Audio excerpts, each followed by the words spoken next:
Ladies and gentlemen, welcome to another fantastic episode of The Left Wing. I am TJ Whitehead, powers taken, not given, joined as always by John Cooper of Counterpoint Politics, and also film critic extraordinaire Off the Wagon. How are you doing today, my friend?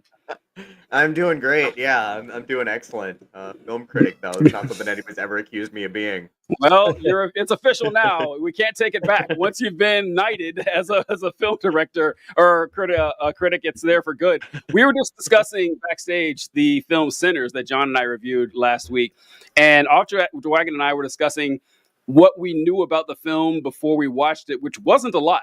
In fact, all three of us didn't know that Michael B. Jordan was playing two characters. I didn't know that until they did the shot where it showed him and then it panned back and there were two of him. Oh, okay, all right, this is a twin movie. And then I didn't even know Ryan Coogler directed it until I started watching it.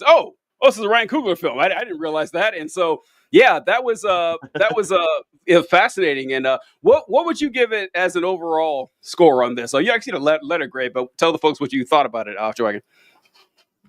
Yeah, I would definitely give it an A. I thought some of the stuff was like a little cheeky or over the top, like the dance scene in, where I got there. They're trying to like represent like the historical roots of dancing and where it was going to go in the future and how the music tied like everybody together through that. But it just the guitar dude that was like all dressed futuristic and shit. I'm like, too much of him and I just can't focus on anything else. And it went on for so long and I'm like, it's ruining it for me. It's ruining the vibe for me because it's such a cool feel and he just took it away. I don't know, but that is what I would call an incredibly personal critique of like, it's not like a film critique. It just personally pissed me off. No, just very personal. Yeah, I was just like, man, this one specific character piece is just throwing me off of this whole scene. All right. So while you were saying that, Dr. Wagon, I was keeping to the chamber until you were done here because I was going to say you had a completely different reaction than John and I did because John and I, that was our favorite part of the movie. But you mentioned the one part I didn't like, which was the dude with the guitar. That was actually the only part of the scene. I was like, he was the first one, too. He was the first one that they showed.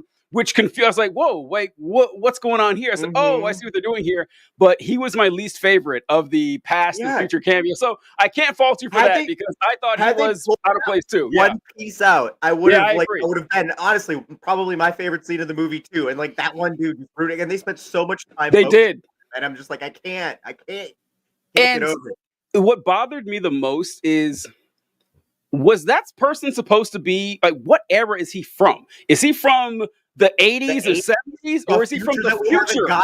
I don't know. No, he's clearly from the 80s. I love this guy. I'm a slut for an electric guitar, but I think you guys are wrong about this. I don't know. From the 80s, that's what they fucking looked like. Well, yeah, okay. Well, I don't know. I thought it was 80s or like late 70s or something, but if you would have told me, oh, this guy represents someone from 2200, I'm like, okay, all right. Because he had like a weird, go ahead.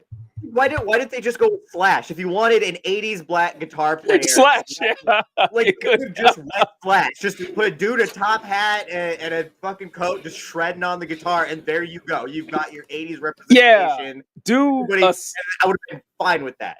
Yeah, a Slash lookalike, a Prince lookalike. You there's so many places you could go. Yeah, but that guy, I was like, what is up with that? Yeah, so look, I'm not knocking the film for it or anything, but I do have to agree with Dr. Wagon. That was part. I was like, what's happening here? Because it really did. If they had started with someone else, you know what? I don't want to spend so much time poking. Eased him into the back of it. Yeah, then it would have been fine. But yeah, they started with him, ended with him. He was like solid in the middle, and yeah, it threw me. Yeah. But no, I definitely give it an A. I thought it was a very entertaining film, all on its own. It threw a lot of curveballs for me that I did not see coming. I thought it was well written. So yeah, I thought excellent film all around. And yeah, if you guys want to see our episodes of the Left Wing Film Club, we will have a new one coming up soon. I think we might be doing another one on Tuesday. I don't know if we've decided the topic yet, but me and TJ are going to talk about it. But make sure to be here on Tuesday at 6:30 EST for our next episode. But today, we're talking politics. We got a little bit about Elon Musk's failure of a political party. Honestly, surprisingly short-lived political party for someone with more money than anyone in the world. Is it We got really that surprisingly short-lived? Sorry, I mean, I'm gonna let you finish and all, yeah, but you know. this is where I tease all of the topics and then we talk about them. It is your first podcast. No. We also got Kamala. She Not even is my first back. one today. Cannot wait to talk about Kamala again. We got the Fort Stewart shooting for a much more somber discussion than the one about Elon. And we also want to have a little chat because of some weird fluctuations going on with different people deciding to run for senator and governor. Which one's really better? But what do you guys want to get started with? I don't know. Actually, one thing too, and I should have told you this beforehand when you asked me, but it didn't occur to me till like right before I came down here, and I was, I think I saw a meme or something, and I was like, oh man, ICE and all these like signing bonuses and stuff that they got going on to try to get people recruited for it and make it, maybe I kind of have a little thought on that, so maybe we can throw that in at some point too. But you want to just run with that? Let's go. That sounds great.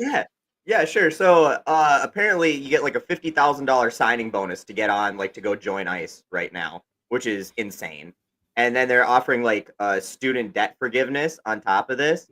And obviously, like these are the Nazis, right? This is the modern day SS at this point. But hear me out. What if we all go just join the Nazis at this point? Like, what if we all just go join the SS and then just get the $50,000 signing bonus and the student forgiveness, however that works out, and just don't do the job. Just like get lost on the way to raids and shit, and like, you know, show up and not know how the zip ties work, and the guy gets away. Like, just totally just clusterfuck the job up until the whole thing falls apart. So I am not even like exaggerating or lying in the slightest when I say I strongly considered literally doing that. I got unfortunately laid off like 2 weeks ago. It's all right. I am employed again. But the I had a strong thought. I was like, what's the worst that could happen? Like, this would be good content. Like this is a great opportunity. Why not do it? I just can't fucking I can't even pretend. Like, I know. But think about it. You'd waste so much of their time and resources with them trying to, you know, train you. And then whatever, you'd have to figure, I'm sure they've got some stipulations on that signing bonus and shit. But like, if you could figure out how to play the game just horribly for as long as you needed to get that $50,000 check and maybe some student loan forgiveness and just fuck up their system in the process, like that's true. That's some Schindler's List shit right there, right? Like that's patriotism, and you'd be getting paid for it. Look, before I go into that, I want to acknowledge Fuck, who has donated 99 cents. I appreciate you donating it. The name is going to get us demonetized, I think, which is really funny. I think it's a cool little... to the PH. It's not right, word, yeah, DJ. yeah, that's what it's... I think that's funny. I love that. That is a traditional cultural name. That would be it would look bad on Google. Yeah, that's right. YouTube wouldn't be like that. They're better people than that. Okay, so I saw this too. I saw that ICE had started, they lifted the age cap. They said there's no age cap. You can be a grandpa and come join us. And they were offering $50,000 signing bonuses. Colby responded with a great comment here. Dean Cain really puts the Nazism in SS Superman. That is great. That is great. For those of you who don't know, Dean Cain played Superman in the television show Lois and Clark back in the day. So that's the reference there. But okay, so I'm glad we all had the same thought. We all thought the same thing. We said, wow, this is great. And I have been trying to promote this for a long time, not joining ICE, but infiltrating. Yes. Mask off, folks. I've been a conservative this whole time. I got you guys right where I want you. No, I've been promoting us, not like joining conservative groups or movements, but taking over venues that we've ceded to conservatives, which I hate. Like, you know, Americana paraphernalia, the church to a lot of extent. I even said years ago, Rumble, that there's no reason that Rumble should have been flooded with leftists. Like, just shouldn't. Why not? Like, I have a Rumble account. I did join it at one point and was going to try to do the shit, but man, it gets dark over there. Oh, I signed up for Rumble. I still have an account there with a few videos. It's a terrible platform. It's hard No, to it's use. terrible. The interface is Mhm. dog shit. I hated it. But anyway, when about this thing with ICE, I thought about this too. I said, oh yeah, I'm old as fuck. I could join ICE, everything. But Mhm. if it's anything like the Army, if it's anything like the Army, which it probably is, the signing bonus will have stipulations. And in the Army, the signing bonus, like say you join, you got a $20,000 signing bonus when you enlisted. Now you have to complete the training first, and sometimes the training will last 6-8 months depending on your job position. Like I was in with a missile operation, which the training was forever. But once you're done with the training, then you qualify for your bonus. But the bonus is broken up over usually a 3-year time span. So if you signed up you signed up for a $20,000 signing bonus, you would get 3 checks for like $6,500 once a year for 3 years. So it's probably something like that. They'll be like, okay, you can get this money, but we'll space it out over 5 years or 6 years like that, which is a long time to suck at your job without them firing you. So they probably but then hear me out. Then they fire you and you get to collect unemployment. just find some way to trade it through. Yeah, enough. I just don't see a downside to this. I'm just. So I looked this up. First of all, I had the same thought. It's like there's no way that's true, But then while we were talking about it, I also had the thought, well, that would require the Trump administration to do its due diligence, and they have repeatedly refused to do that. So it's very possible that it isn't. But I looked it up, and it looks like the $50,000 signing up bonus is only for returning retired ICE agents. So it's for people who retired. They're trying to incentivize them to come back to the force. And then because those are the only people who know how to do the job, and all these fucking nitwits that they're getting here, because they don't have a training program because they're run by sentient potatoes. Yeah, exactly. It's unclear as to what any signing bonus is, and if it's unclear, there probably isn't one. Because if you had one, why wouldn't you clearly advertise it? So yeah, I would not be surprised if we got to the point where they're paying people to join, because the scale of what they're doing requires more people than they currently have, and there's only so many sycophants out there who are just going to sign up and join ICE. So that's probably something we're going to see, but all right. Well, all right, we should just start organizing and planning now, where we just have a large group of people ready to just go join and suck at their job, and really undermine it when they do start paying us to join. Well, that's the other thing I've been thinking about in general with the Trump administration. Like, there's so many opportunities. Like, if you think about, you ever watched a documentary or whatever on Deep Throat, and everything those guys did to nail Nixon on the Watergate scandal, and like all of the in-depth reporting, like everything they went through. How has not even a sliver of that happened with the Trump administration? Like, it seems like this would be the easiest. Go ahead. Some of it has. It's just the world we live in today is different than if Trump did what Nixon did. Nobody would bat an eyelash. It would be news for a day, max. Like, no one would care. Like, Nixon's, corruption is pre-K shit compared to what this is going on, and it's been so consistent for so long that you can report on this shit and it gets washed out by the next scandal. They've just over-scandaled everything, and so I mean that's really where we are. The Epstein list maybe would be one thing that somebody could leak to make that happen. That would be the biggest golden goose in the history of journalism. Like, you would go to whether it has an effect or not is a totally separate discussion. But if someone were able to deep throat the Epstein files, their names would be immortalized. Wrong terminology for that one.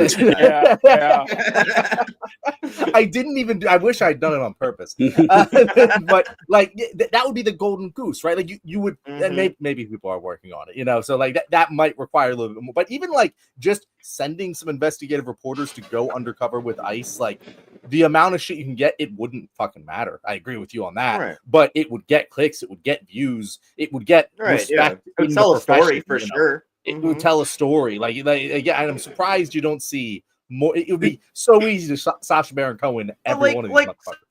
Think about there was that dude who went undercover with that alt-right militia group or whatever, the gay guy, for it was like years that he was with them, and then he like broke the whole story about how they're infiltrating law enforcement. I mean, it was a bunch of stuff for a lot of us, but I mean, like, it was a pretty hard-hitting undercover investigative journalist piece, and it went nowhere. Like, they released it and they're like, yeah, okay, we know, I guess, or this is, Yeah, I don't even remember the guy's name. That's how soft hitting it was. I'm with Off the Wagon here. I struggle to think of any investigative journalism that would be of consequence right now. I really I mean, you guys remember when, what was it? Was it the Panama Papers? What was it? It was a few years ago when all the information came out about governments and the corruption and with war and everything, and it didn't do a thing, didn't change anything at all, like nothing. Nobody gives a fuck.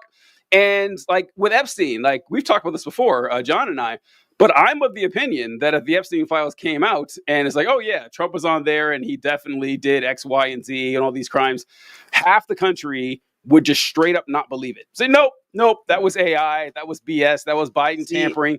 Even if they proved it like 100 different ways, if they had it on video, you can never watch the video. It'd be a crime for you to see it. No one, like, it wouldn't change a thing. Sure, it would get news clicks and people would talk about it, but nothing would happen. Like, I think that think about all the investigations with Mueller and with Russia and all that, like all the stuff that they've actually gone into. And it's, yeah, sure, it gets some traction on the news here and there, but I think it has diminishing returns as time goes on. Yeah. I know you and I talked about this the last time, didn't we, John? About Epstein. The whole Epstein. Yeah. So like, my opinion is the Epstein files are the one thing that connect. You're always going to have the cult members that'll be the cult members, and cult members going to cult. But this is the first time I've seen them breaking, and a lot of that has to do, I think, with the fact that the Epstein files were so heavily rooted in their cult lore, right? Like that was what they were voting for him because he was going to release the Epstein files and it was going to take down the Clintons and everybody else. And then to realize that now he's not releasing them after he ran on that and promised it, and he insulted their intelligence and made them, I mean, which is, not easy to do. He made them look stupid to themselves. I mean, obviously they look stupid to us all the time, but like they're like, oh yeah, he's going to release the Epstein files, and it's like, oh yeah, the Epstein files don't exist after they were on Pam Bondi's desk, and then it's like, oh well, they do exist, but Biden wrote them and he's in them, but he also wrote them to make me look bad, and like it's not even, he's floundering with it. And then the other thing is like all of those things, like the Russia collusion and all of these other scandals that have kind of come about, require nuance and an understanding of, things above a third grade level, where the Epstein files are like, fucking kids is bad. They've been obsessed with killing pedophiles. I mean, their biggest murder fantasy that they can be honest about, because they can't talk about, killing brown people openly in public yet, honestly, but they can about pedophiles. So their biggest like public murder fantasy thing is pedophiles. They've been harping on this over and over and over again. And now they have nothing, and it's really awkward because there's no place for them to turn. And I think that this is one of those things that as long as we keep the pressure up and just be like, Epstein files, it's quick, it's catchy, it's like Benghazi, Hillary's emails, Hunter's laptop type of thing. It's not something that requires nuance. I do think that this is the one that's going to crack the cult enough to at least fracture his support to the point where they really can't win any meaningful elections. I don't think. Again, I could be wrong here, guys. Like I know I'm often the wide-eyed, bushy-tail, optimistic guy, but if he's in the Epstein files as much as he's acting like he is, that's gotta be it. Like there's no way. There's not enough House Republicans who would flip and turn on him. Just like every corporate entity in America, he'd become toxic to. Like there's absolutely no way you can go. I mean, again, he's Teflon Don, but we have zero examples of anyone ever coming back from pedophile evidence against them. Like, it has never happened before. True. That's not true. Roman Polanski, Woody Allen. I mean, like these guys, like they definitely fucked But like they didn't- 12. I Fuck. mean, like, yeah, they weren't politicians, okay, if you want to say that, but Denny Hastert, well, I guess Denny Hastert didn't come back. No, listen, They took a while to die, I guess. Well, okay, and here's the other thing. Here's the other thing. Here's the other thing too, though. Is that this isn't just a Donald Trump thing. Like, this is all of Republicans in Congress now having to stand up and try to defend him. So they're looking awkward, running away from Congress to not vote on it when they said they were going to vote on it, and blocking it left and right. It's looking more and more awkward, and it becomes harder and harder to defend with every one of these missteps, and they're floundering. And that's the thing is, usually they've been able to pivot to some other whataboutism or make up something that sticks right away, right? Like, it doesn't matter if it's true or not. They've always been able to just pivot to something else and make it stick. And they're trying and trying and trying, and every single thing falls apart every step of the way. And that's making Republicans in Congress look really bad. And that's hurting their chances at getting reelected in the upcoming midterms, which are, a year and a half away at this point. Less than a year and a half away at this point. Like, and they're already hurting just because the policies suck so bad. I mean, like, this would be a hard year for them without all the Epstein shit. So, like, it's toxic on layers, which is do you guys know, so like at Republican conventions or whatever, they have very few musicians they can count on, because musicians are usually cool, and so they don't like Republicans all that much. And they're the biggest ones that they have are like a Kid Rock and Ted Nugent are big guys in that. Does anyone know the story of Ted Nugent and his teenage wife? I'll spin the yarn for those who hadn't heard it. So Ted Nugent, back in the 70s, I believe, or 80s, he was a grown man in his 30s, I believe, and he was, stat rape with a 16 or 17-year-old. I can't remember how old she was exactly. And he wanted to take this high schooler on tour with him so he could keep fucking her. But, that was a violation of the law. He couldn't do that unless he married her. No, he adopted her. He adopted her from her parents so he could take her on the road with him and keep fucking her, and did it for years. He is now he has less prominence now in the Republican Party because he's so old, whatever. But he was always at the RNC and conventions. They all knew this story. They didn't care, and that was Ted Nugent. That wasn't Donald Trump. He even sang a song about it. Yeah, he is. Yeah, he does. Yeah, he admits this. This isn't like he's hiding it or anything. So I'm saying, when I consider all the Republicans who straight up won't believe it, which will be most of them. Now, granted, that's not, I think it could hurt him with the general population, and I think it already has. But as far as like his lock on the Republican Party, that's not going anywhere. There's nothing that's going to move these folks. I think that, like, this just reminds me of I don't know if you guys, actually, I'm positive you two have seen it, but this meme right here saying that, well, I like to see Donnie wiggle his way out of this one. And then this is just this over and over and over again. I have seen no reason to think that this is going to crumple. Think about, since it's happened, has his support amongst Republicans shrunk at all? When, John, I think you mentioned this, John, that before this happened, if you asked me last year if Trump was in the Epstein files, I would have said probably. I don't know for sure. I know he had a weird relationship with Epstein. He spent a lot of time with him. He definitely knew something was up with him. Maybe he was smart enough not to do it. I don't know. But man, after the way he's been acting, like you said, John, I'm convinced he's definitely in those files. Like, I have no doubt in the world. He couldn't be acting more guilty. His numbers with Republicans are just as high, if not higher. Like, it hasn't changed at all. So yeah, I'd love to be wrong on this, but I don't think I am. I don't think the Republicans are concerned. Been waiting.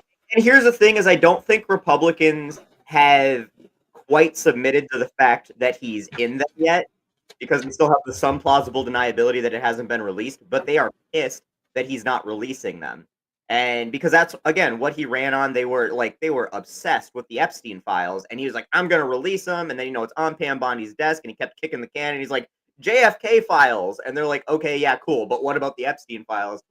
And then it's just, and everything has been just a blatant lie and an attempt that has fallen apart. And I think that is really kind of where that foundational crack is coming from, is not necessarily that they believe he's in it yet, the fact that he is not living up to the one promise that they like really, really cared about. And then he's not living up to it in ways that are super fishy and like super insulting to even their intelligence. And I think that that is where it's because they've been pissed about it. Like you haven't seen anybody come up and defend Trump really for not releasing them, except for the few people who are like, oh well, he's just trying to make sure that it's all accurate information and whatnot. But those are few and far between people. They're just trying to pivot to, well, Biden stiffed children, so Yeah. I think the extent to which they're upset, I'm not saying that they're not upset by it. I think that they are, but I don't think it matters. I think that they say, well, that's not cool that he did it. And like as of now, at least it doesn't seem like it's like really hurting him amongst the Republicans. They'll be mad about it, but I think they'll let it go. Like there's no way they're holding on to us for 3 years. Is how I see it. So here's the thing, TJ. Uh-huh. There are two things. One, there's a difference between, hey, Trump is theoretically in the Epstein files, and what I said of if he's actually in there as much as he's acting like he is. Because he's acting like he is the most common name in the Epstein files. No. He's the most common name in the Epstein files. There's no question. It's the Trump files that Epstein, featuring Jeffrey Epstein. I think that not only is he in the files, he's part of the fucking conspiracy. I genuinely think at this point that Mar-a-Lago was a recruitment base that fed the pageants. The pageants had definitely something to do with that too. Like, and again, as TJ said, if you asked me this 6 months ago, I would say, yeah, no, I mean, this is speculation, but like it could be this way. And right now I'm thinking it's looking more likely than not, just based on the way he's acting about it. Because if it wasn't that bad, if he didn't think it would hurt him, this is a man who truly believes he could go out on Fifth Avenue and murder someone and it wouldn't hurt him. And we agree. But he's choosing to hide it. So like that should say something about just how damning it is. The other thing I would like to point out, because you brought up that Trump isn't taking hits in the Republican polling, and that's true depending on what polls you look at. Polls at this time of I'd love to see one saying you take it. I've yet to see one. I've seen his approval rating go down. No, his approval rating is down. His approval rating amongst the general population is like 30%, the lowest ever. Amongst Republicans, I haven't seen one poll. Mostly independents. I haven't seen one. With, but the generic ballot, it's like 51-41 Democrats right now, or something like that. So it's this very weird thing where you think economy and is going to drive the most than anything else, and the economy isn't. While it is weird and scary right now, it's not like we are actively in a recession, and you're seeing this massive pivot. And it's mostly because of what Trump is doing is what the Republican Party is. And it's very weird. It's very, very weird to see Republicans. I get maybe it's all independent. I don't fucking know. But there is a exodus of approval from the Republican Party that isn't hitting Trump the same way, even though the Republican Party has become Trump. I don't really have an answer to that. It's just a really bizarre phenomenon that I know we've seen before, but I don't think we've seen it at this scale in this small a time frame. I don't think I've seen. Oh, go ahead. I just think that the impact you're going to see is going to be among Republican congressmen, and they are going to get more and more frantic, especially if you keep the heat up. If we keep this on them consistently, they're going to get more and more frantic, and you're going to see more and more people splitting off and trying to figure out how to save their own ass and their own seat as this scandal continues to embroil the Republican Party, because they are all complicit in hiding these things, and people are pissed about it. Their own constituents are pissed about it. And obviously then you back that up with the economy that is continuing to flounder and will be floundering worse by the time the midterms roll around. They're going to have a lot on their plate to deal with, and Trump isn't going to be able to bail them out of that with his, MAGA support that he normally does, because this is all a him thing. This isn't like they can't blame the Democrats for any of this right now. They control all three branches, and the Epstein file is completely his baby at this point. And I think that that's where you're going to see a lot of the crack. And then here's the other thing that I think is different about this is you think about every other scandal that has come out, even the Russia stuff, is it was a flashbang and it was gone. And this continues to burn. And as long as they drag it out, it will continue to burn. And as long as it's continuing to burn, they can't pivot on any of these other things that are floundering. They can't continue to try to sell us that the economy is actually doing okay or their immigration policies are working or whatever it is, because nobody cares because it's Epstein. And I think that that is really where the power of this comes from. Whether it hurts him with Republicans or not, it's going to take any power, electability away from the people he needs in office. And that's really what we need. We need to flip the House and the Senate. Here's my question to you guys about this, because this has been, I haven't heard a lot of people talk about this, surprisingly, and I want to see where your opinions are. With this Epstein stuff, that I agree. I think that regardless of what the outcome is, it is good politics to keep hammering the Republicans with this. Like every day, like no matter what, do what they do and just ignore anything they say and go straight. It should be our version of What is a Woman. Just go straight to why. That's literally what I'm doing. Yeah. That is everything, all threads. I'm just trolling these motherfuckers all day and night with absolutely. So here's my question on this. What do you think is going to happen? Because I really don't have an answer to this. That let's say the Democrats do keep pushing this, you know, how they're putting forward these resolutions and made Mike Johnson run away from Congress and we're not going to vote on it anymore.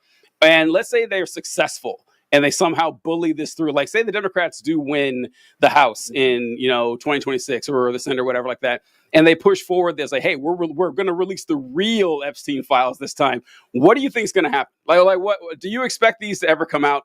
I do not.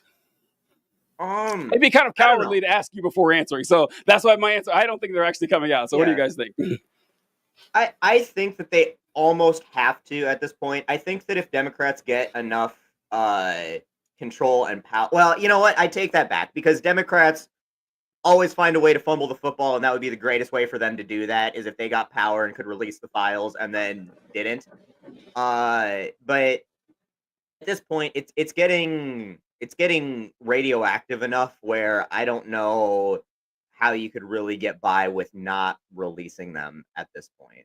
At some point, they'd have to come out. I don't know that Republicans will fall to that, but I also see, again, Republicans getting really super desperate as the midterms roll around to try to cling to their seats because it's going to be a real fragile hold on power. And unless the redistricting shit that's happening happens, but that's a whole nother story. So I don't know. I think that eventually some version of them will come out because it's going to need to happen to appease the people.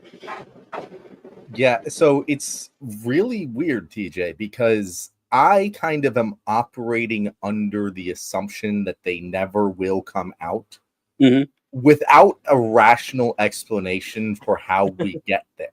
Because I do think, I think we can kind of all agree here, if things continue to go on their current pace, we are going to see the Democrats take both the House and the Senate, and they will have the power to subpoena the Epstein files. And if they only take it by slim margins where you can scapegoat, one or two congressmen like they always do to avoid doing any real shit, then that would be the scenario where they wouldn't come out. But I think that the fire wouldn't go away here. Then 2032, it's going to be the thing again. Or I'm sorry, 2028. 2028. I'm sorry, I just jumped ahead. I know it feels like it's been a decade. In 2028, it's still going to be whoever wins the Democratic primary is going to have to run on releasing the Epstein files, and they're going to have to fucking do it. And if they don't, they're going to face the same clusterfuck that Donald Trump just did. And so I don't see a world in which they do get released. I don't see a world in which they don't. I do not understand what's going to happen, TJ. I really don't know. So here's the wild card in here. We could probably start counting the number, the time that Trump has left on this earth in days, right? Like it might be hundreds of days, but it's in days. I mean, the motherfucker could fall off the roof of the White House. YouTube, that is not a tomorrow. threat. You can technically No, count no. everyone's time on Earth in days. Yeah. I'm just saying, the man's 79 years old, lives off of McDonald's, Adderall, and Diet Coke, and is standing dangerously close to the edge of high spaces now for no apparent reason. Like we've got a lot to root for here, and if he dies soonish, that could be a way to throw him under the bus and try to move on with whoever's in power. And just be like, well, this is what we got. This is what was hiding. There's no repercussions because Trump can't come back on them at that point. They're not trying to protect their golden boy anymore. That's allowing them to stay in power. So, like, that could be the wild card that could really change up how it's done. I mean, obviously, there's a lot of powerful people in there aside from Trump that obviously don't want this to come out, and that's another obstacle. But yeah, I think that's the primary obstacle, right? Because I think that if I don't believe this is ever coming out, like if you had like whatever like money you guys have saved up or assets or or whatever, if you had like right now bet, will this come out in the next, I don't know, 10 years, would you bet that it would or wouldn't? I'm betting it wouldn't. I am fully confident in that. And like, listen, I know it's kind of a bullshit deflection when Republicans say this is like, well, why didn't Biden release them? It's a good question. Okay. It is not. And then I've seen so many hoops being jumped through by people on the left saying, well, you don't understand. These were sealed by a court order. Biden couldn't do it. Go fuck yourself. Okay. There are ways around this, and that if it was like, if the only or the primary damage done by this report would have been sinking Trump, you bet your ass the Democrats would have released it the second they got into power, and they didn't, which means that it's like we all know that this is a bipartisan list. This is probably a multinational list. Right. Yeah, and this is like a national security thing.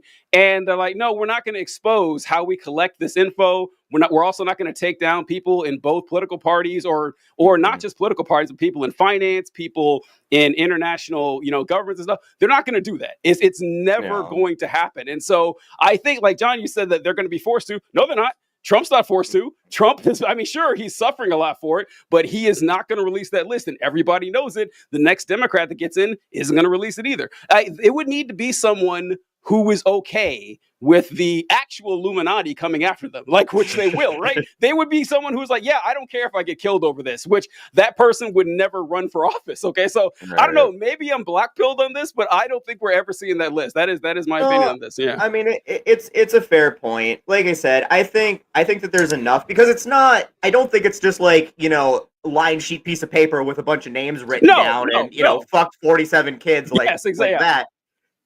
And I think that there's a sweet spot in there where they could probably release enough information to quell the public. We're saying like the rest of this needs to be redacted for national security and XYZ, but especially if Trump's dead, they could be like, oh, he was definitely in this. Here's all of his shit. Especially if Democrats are in power. And they could maybe throw a couple of their own under the bus that they don't want to. If Clinton's about the same age, he might not be here much longer either. If he's on there, they could maybe toss him under or something like that, and just do it that way where there's enough information to make people satisfied that they got the answers that they wanted, and then move on with their lives without that heat coming back. Because obviously that's currently what Trump's trying to do. I just think that if you redact his name from everything, it's just going to be a black sheet of paper. So. Yeah, I will say, honestly, so we talk about how surprising it is that Donald Trump is still alive, because like the guy, he's the size of a small house and he's 80 years old and he doesn't take care of himself, refuses to exercise.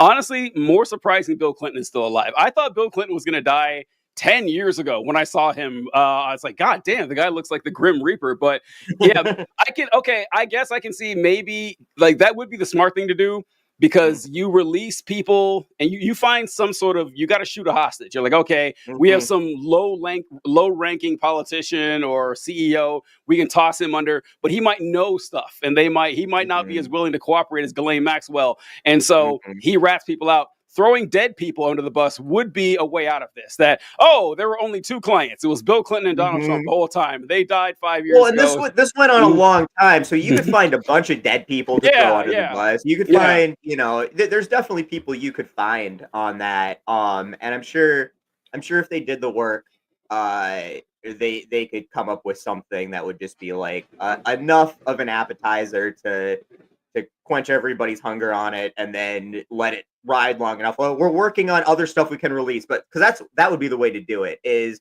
here's are the names we can release right now that aren't a threat to national security, and we can get this stuff out here. And we're working on getting the American public the other information that they deserve to have.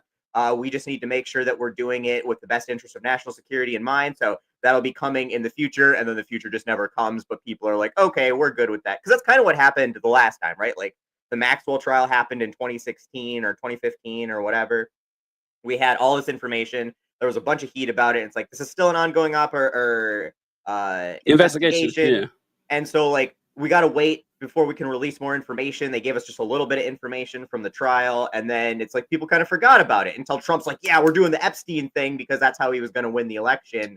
And now he's like, shit, I said we got to release the Epstein file, and I am the Epstein file. So which is the most Donald Trump thing in the world. Oh my God, for sure. It's just like, oh yeah, that's right. His name's in big gold letters all over it. He's like, yep, mine. And then he's like, oh shit, maybe that was one thing I shouldn't have branded. What are you bringing up, TJ? Oh, well, I was trying to find the right picture. You guys saw me look at her, but I was thinking about like who went to the Epstein files and dead people could throw under the bus. And it reminded me of the most shocking name I heard that went to Epstein Island, and it was Stephen Hawking. Do you guys remember that? That Stephen Hawking went there? It's like, really? Oh, sorry, go ahead. Yeah, what's he doing on Epstein Island? Just getting his wheelchair stuck in the sand, like. that was a weird one, but compiling a list of, you know what, that could be a list for us one day, John. Like dead people that they should just immediately throw under the bus to quell the whole Epstein thing. And go on. It was actually all Stephen Hawking, guys. Everyone else there. They didn't know what was going on. All the girls. David Copperfield's on there. He's not dead yet, but his career's been dead for a long time. So David Copperfield. Wow, that is a weird one. Oh, okay, all right, yeah, good shit right there. All right, so what do we want to go to, John, with the primary topics here? Since we're talking about primaries and the future for the Democratic Party and what the nominees are going to have to do, I'd like to talk a little bit about Kamala Harris, if that's all right with you guys. All right, sure. All right, so Kamala Harris is back, and she has learned nothing. Kamala Harris has been slowly creeping out of the woodwork, and it has been awful to watch. I've hated every time she comes across my feed. It just makes me feel pain. I don't want to get like aggressive about it because assholes do that, and I don't want to look like one of the assholes, but like, oh my God, she has learned nothing. She has learned absolutely nothing. And I say this because I was a little bit optimistic about her. I was like, I understand all the criticisms and stuff, but she did have one of the most progressive voting records in the Senate during her time there. She does seem to be an intelligent woman. Her dad was a Marxist. Her sister's done a lot of good stuff. Maybe her heart truly, is for the people. And she's capable of, learning and growing. Boy, has she not. You know what she's doing? You know what she's doing right now, guys? Actually, she's writing a book. She's releasing a book. I don't know what a more tone-deaf thing you can do is than to release a book. And not only is she releasing a book, but the book is being funded by the DNC. So I'm just reading straight. That's weird. It's very weird. I was going to say a book is what that's all politicians do is they start writing books as soon as they feel like they've got enough people who know their name that are willing to spend money on a shitty story nobody actually wants to hear. But her releasing a book doesn't surprise me. But yeah, having the DNC fund it is very strange. Yeah, so just reading straight from here, TJ, if you can put this up for me. Former Vice President Kamala Harris is trying to sell her upcoming book through the joint committee her campaign team ran with the Democratic National Committee. Last weekend, Harris's team sent a promotional email about the book 107 Days that was paid for by the Harris Victory Fund, a collaboration between her presidential campaign, the DNC, and state Democratic parties. Harris is a potential 2028 presidential candidate, and the party apparatus is supposed to be neutral in how it deals with possible contenders. It's unclear how the DNC will approach books by other presidential 2028 candidates. Democratic operatives and some activists are watching the DNC closely because they believe the committee unfairly interfered in the last several presidential primary seasons to either stop Senator Bernie Sanders' campaign or block any challenge to then President Biden. It is so tone deaf on so many levels. Obviously, the whole she lost the election, now she's trying to fucking profit. Go fuck yourself. But like, to want to look like the establishment candidate in the year 2025, like, bro, what are you? Who is in her ear telling her that what she's doing is smart here? Because it's the dumbest shit in the world. And again, I wanted to see her. I'm upset because I wanted her to be successful. Did I want her to win the 2028 primary at any point in the last several months? Hell fucking no. I said she should run for governor of California and then run for president later. That would have been the smart thing for her to do. She's not doing that. Instead, she's going to run for president. She's going to write her book, and she's going to be one of the first people out of fucking primary contention, if you ask me. But Off Dragon, what do you think? No, I agree. I guess I didn't realize that she is seriously considering 2028 run again. I mean, I think that she must be. What else is she fucking doing? I mean, just trying to profit off of the career she's made in a relatively long political career. She's got a lot to talk about, and like I said, if she wants to go write her book, I've got zero problem with her writing a book and riding off into the sunset on book sale money. Like, please do that. Like, please, for the love of God, do that. Just, I do have an issue with the Democratic Party having something to do with funding her book and supporting her book and doing anything like that. I mean, I think that there's no reason for it. There's plenty of publishers and financiers who I think would easily take that on, and be like, yeah, I don't see why there's a place for them to be in there. I do think if she runs, that's a horrible idea. I'm sick of people running over and over and over again. Like, you've been told no in how many primaries, will you please stop? And then the people who, get told no in multiple primaries and then actually end up running in the general and lose. And I'm like, again, would you please fucking stop giving us Donald Trump? And this is something that that would be tone deaf. The book thing, like I said, I don't give a shit about the book itself. Like, every politician writes a book, and again, I don't care. You got something for us? I don't care. Yeah, it's not that I personally care that she's writing a book. Yeah, I kind of expect her to.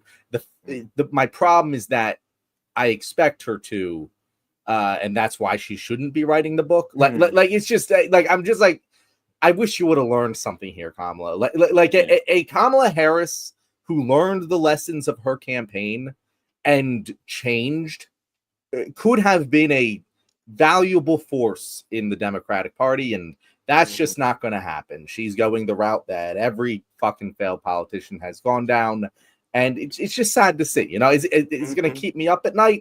No, but when I criticize it and people still defend her, I'm like, go to fucking hell. Like, what are you talking? Like, that might be the thing that pisses me off. Not her, but the people who defend her are insane.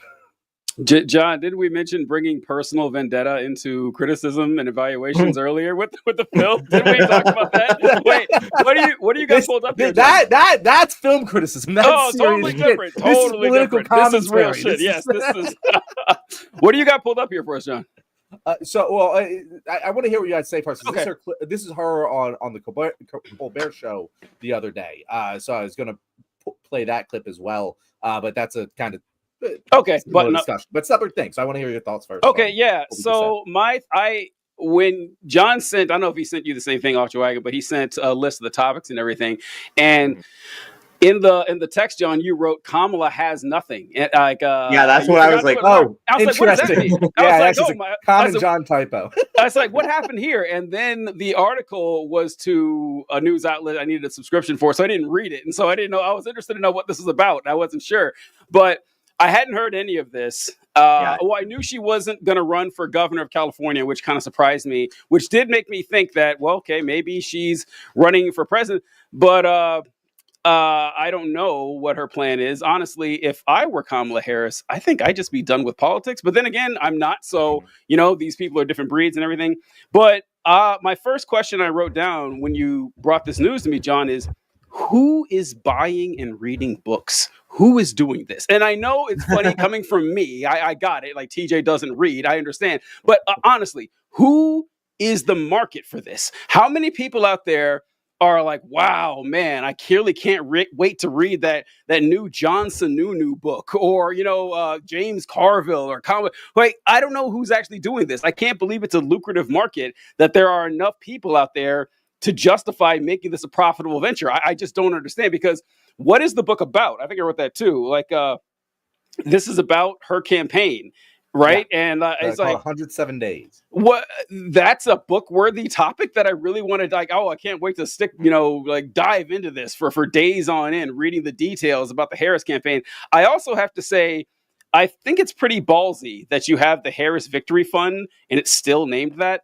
Because I got to say, if I had like the TJ Victory Fund and then I lost the next day, just be the TJ Fund, right? Like, I'm just going to say, okay, this is, I'm not going to. I might even name the TJ Loser Fund. Yeah, exactly. Like, I'm not really on that. But look, I don't really understand. I don't understand like what her goal is here. Maybe it is to run for president, but I think she has to know that she saw how she performed in the primaries. She knows that she wouldn't have been the nominee if she wasn't vice president. I think that she's aware that this isn't going anywhere. So in that vein, the book does make sense. Like, for what Dr. Wagner was saying, that, yeah, it actually does make sense if you just want to profit off it. If she's just going to do this and become like a speaker and like a rallying cry or something, like, oh, look what we could have had, and I'm going to publish a few books, make a few speeches, write a little bit, that makes sense to me. But I guess I can judge this action 2 years from now. 2 years from now, I'll have a better view on this. But right now, it's like, yeah, whatever. Yeah, no, and I guess, because I will say, if the plan for her is to just milk the cow one last time and ride off into the sunset, fine with me. Generally, fuck you for a lot of the things that you did, but c'est la vie. Nothing I can do about it.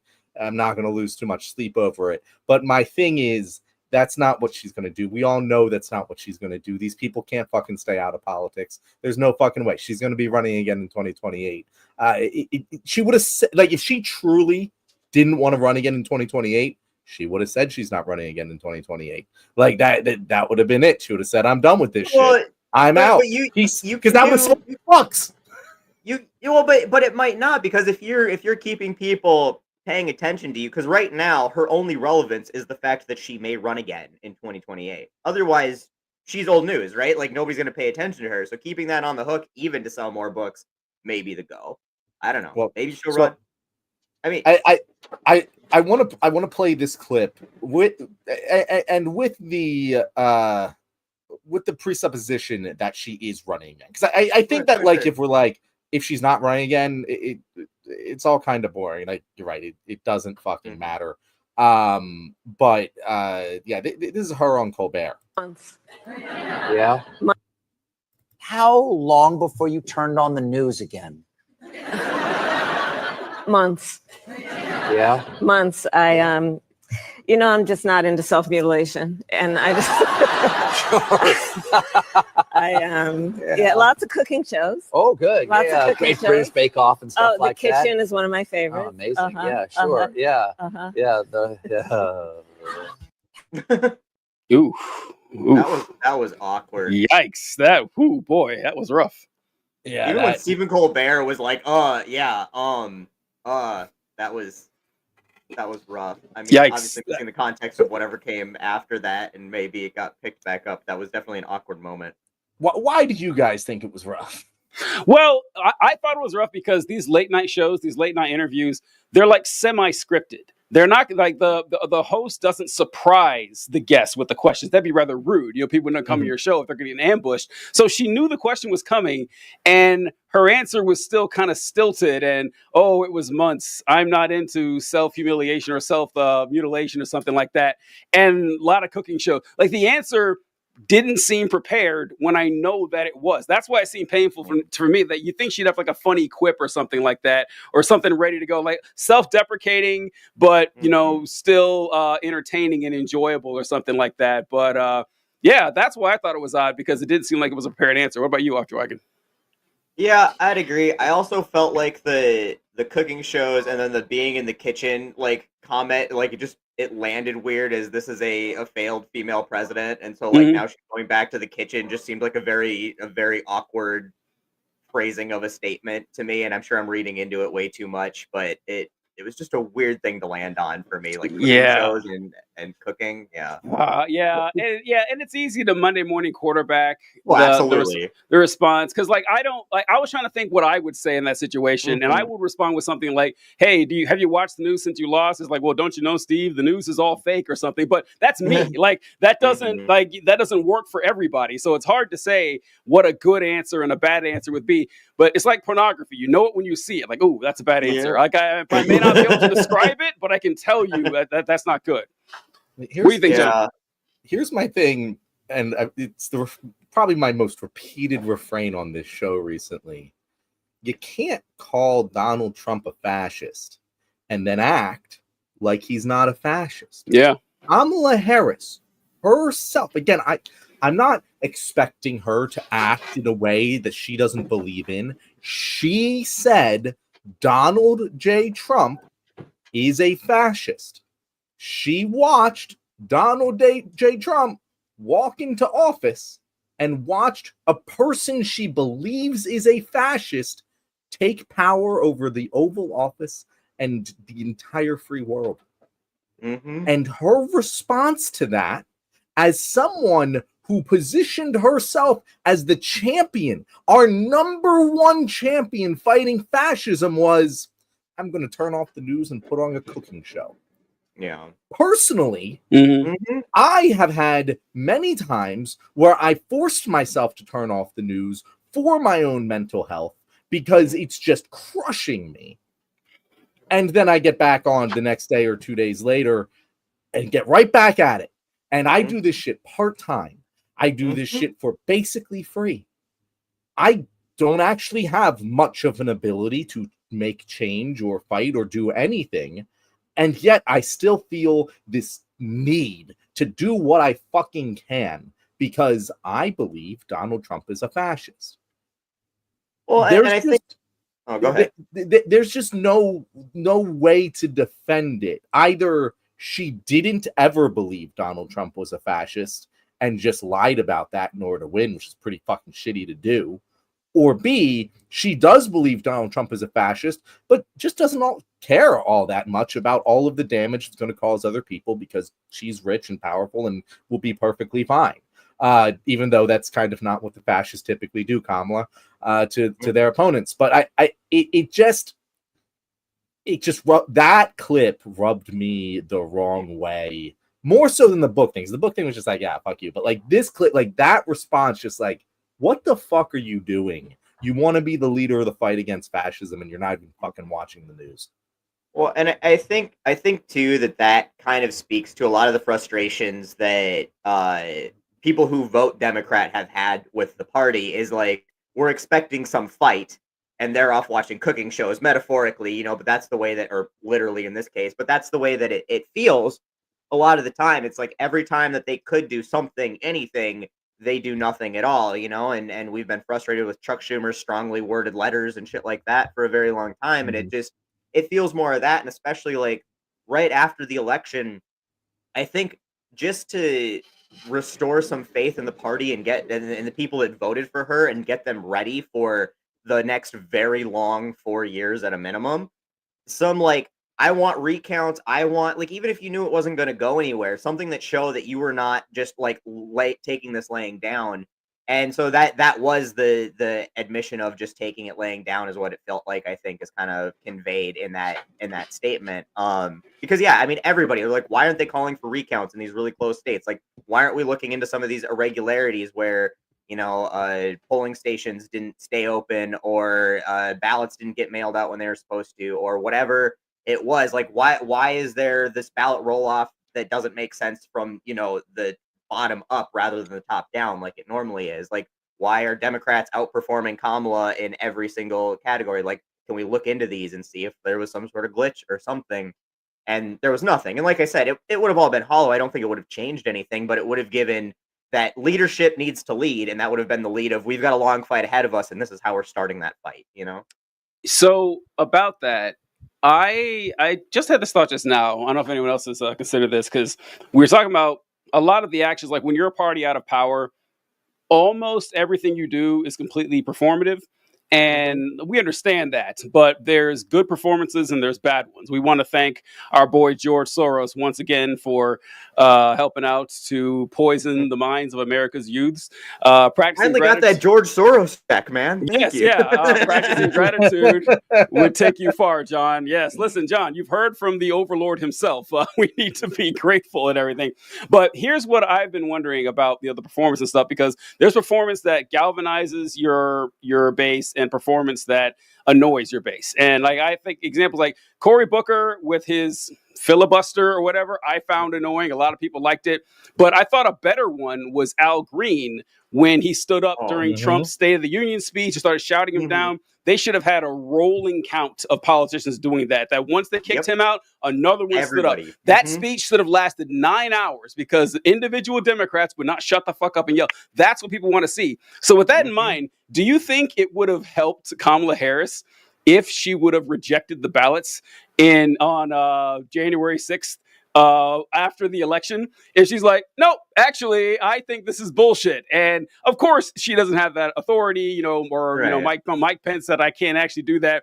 But yeah, it would have failed. But do you think it would have helped her? Like with us, we would have probably seen it as annoying. But with your standard mainline libs, do you think that they would have liked that? I don't think she should have done that. What I do think she should have done was taken every single state to court where it was close and demanded recounts and demanded, or they still had control over the Justice Department at that point. Like, have some investigations into some of these things that like looked like irregularities from the outside. I think that that's really what the party needed at that point, like the voters needed at that point, was just, she's picking up the fight, not taking this laying down. And then that way, when it transitioned into everything else, there was a long lull of defeat, like after that election, and everybody needed something from the top, and we got nothing. We got absolutely nothing from the top. And that's where I don't think that she should have went with the I am, doing an insurrection bullshit like Trump did. But I do think that she should have been like, there's some things, like we should have some recounts here, and there should be some investigations here, and we just want to make sure everything's on the up and up. And there was a lot of money. Elon Musk is a very powerful person, and we want to make sure that he didn't unduly infiltrate something, like just whatever it had to be to just give that impression that it's like, okay, there's some leadership from the top, that we are fighting, that this isn't over, that we're all in this together. And it was just like, okay, she's out there watching cooking shows apparently, and we're just drifting alone in this sea of fire. Yeah, I don't think that the recounts or the vote or anything really matters to me, because unless not to you, John, not to you. Like, so like your standard, like, I don't think anything would have mattered to us, again, but like, I think that like you need some smoking. I know there's like a whole contingent of fucking blue MAGA that's like basically also election deniers now. Yeah. And I don't like them, and I don't like what they're doing. And it's the same exact argument I made against Trump's election denial. I make against that. Fucking prove it. Prove it, and I'm all on board with you. Even lightly prove it, and I'll be like, let's get more on this. But you got nothing. I think that's why that would have been effective, though, is like the recounts and some appearance of an investigation into some of those things that looked a little sketchy from the outside to a lot of these people would have been like, okay, we did this, it's not changing anything. And then that would allow those people, I would hope, to move on to something else instead of being obsessed with this stolen election theory, because that's not helping anybody right now. And again, they were only doing that because they were looking for something to deal with the cope of. I mean, it was a crushing loss for all of us. I mean, we all sat there and poured whiskey in our coffee the next morning. I mean, I know I did anyway. I don't know about the rest of you, but it wasn't much coffee in it. But that's how we were all feeling. We were feeling that way for months because there was nothing at the top. The Democrats just, laid down and like, well, guys, I guess we tried. We got Beyonce. I thought that was gonna do it. We, Taylor Swift was there.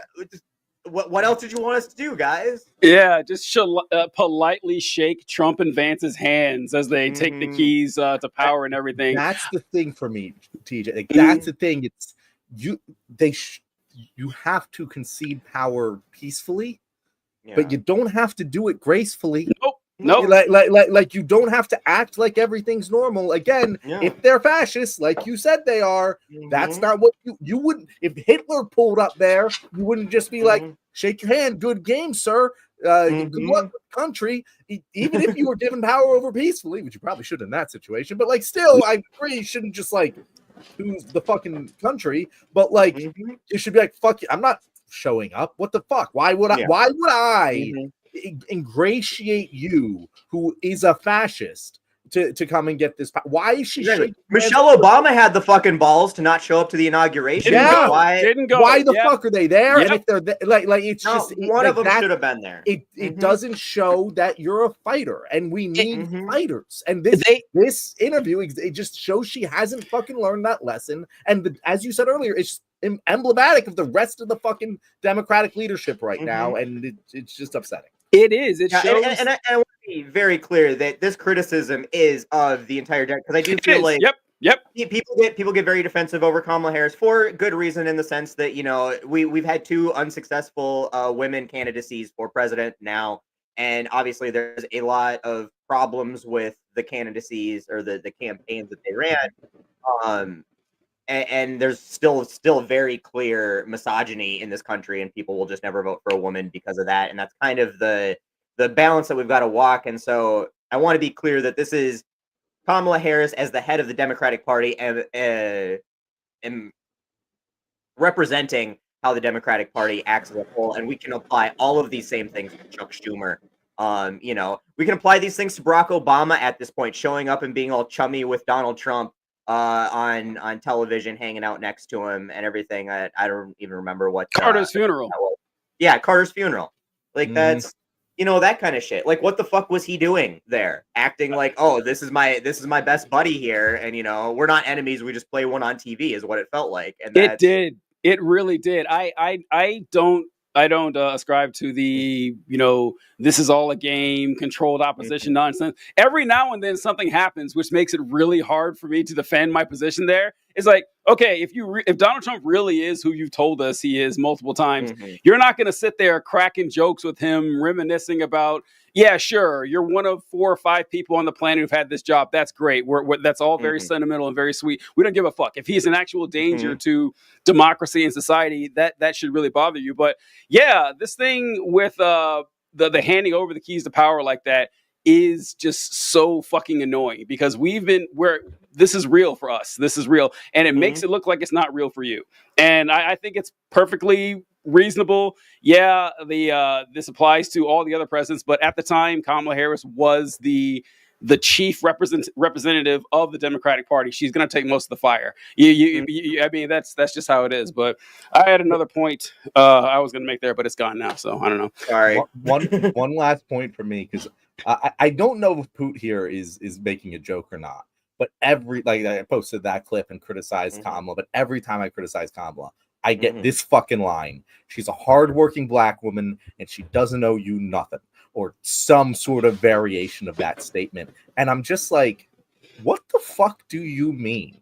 She doesn't owe me nothing. She's a politician. Yeah, it's her job to owe me. What the fuck are you talking about? This idea that I owe her something. What the fuck? It is insane. I hate it. It just, if this is the people that we It's have also- to be in a coalition with to win, it's like, how are we ever going to win? Because they're just brain dead, stupid people. It's a lazy response to criticism, like valid criticisms too. You know, like and that's what gets frustrating because we got it with Hillary as well. And I will sit here and I will say all day long, Hillary Clinton was the most qualified person to ever run for president until Kamala Harris. Like, as a resume goes, you have not had a more qualified presidential candidate than Kamala Harris, and arguably and the one before that with Hillary was almost equally as qualified. The thing that people don't get is like a politician, like a person who's good at campaigning and a person who's good at governing are not always the same person, as we see obviously with Donald Trump, right? And it's like you have to be able to win a popularity contest. That's all a campaign is. And then doing the job, something completely different. And some people are very good at that. Barack Obama was good at both. Bill Clinton, good at both. But that's really where it comes down. It doesn't matter how qualified you were to do the job and how good of a job you would have done had you been there. If you can't get to the seat, it doesn't really matter. And that's where, the frustrations of them not being likable comes in sometimes. And I think that's where the frustration of these legacy politicians, like there's a lot to be said about a politician who doesn't have decades in service where they have all of this dirt following them around wherever they go. I think AOC would be a very successful female candidate if she ever ran. And I wish that we could get to that point, but yeah, I agree that it's just a lazy response to valid criticism. Yeah, off the wagon. You touched on one of my many hobby horses right here. I'm so glad you said that about the most qualified candidate, because I feel like I've been listening to this my entire life. Where people say this is the most qualified candidate to be president, folks. Let me tell you, there are 3 qualifications that matter to be president of the United States: natural born U.S. citizen, 35 years old, resident of the United States for 14 years. That's it. Any other qualification doesn't matter. Like they treat it like this is what's going to do it. This is going to get this person elected. Their resume, look at their CV, look at all the positions they've had. It's like, no, this is a popularity contest. I wish it were the case. Not even what happens in the fucking real job. And then the real world doesn't even work that way. Yeah, I've been handed jobs I don't deserve my entire life. Okay, like that's how it goes, folks. Like, if people like you, if you have a good reputation, if they think you're cool, that you're gonna be successful. It's like politics works the same way. It really bugs me that we focus on this so goddamn much. And all right, I want to talk about AOC a bit too, John. I know we're running late here, but I had a little thing on AOC I wanted to bring up. This has been. I have been so sick this week, guys. By the way. I have barely been touching the news. I didn't prep for this show much at all, so I'm fine with it going out the rails. Off to wagon. We were backstage when the show started. I was mentioning how I've been missing a ton of shows here and there. I didn't prep for this one either. I just things have just been all over the place, and I didn't even. John sent me the list. I didn't even respond to it. I'm like, God damn! So I didn't even say anything. I was like, okay, sure, and I didn't even get to look at it until like 10 minutes before the show started. So we're just kind of rolling around. I wanted to comment here with. More shots fired about TJ being old. Colby says, I thought TJ was around when the first book was bound. That's very funny. And TJ read the Epic of Gilgamesh and vowed to never read again. That's look, the Epic of Gilgamesh. Yes, well, I will say, as someone who was there for it, the Epic of Gilgamesh is a fantastic read. Utnapishtim and Enkidu, they're my boys. To be there. You had to be there, folks. You had to have seen it. Yeah, with the old gods. I don't dig this new shit.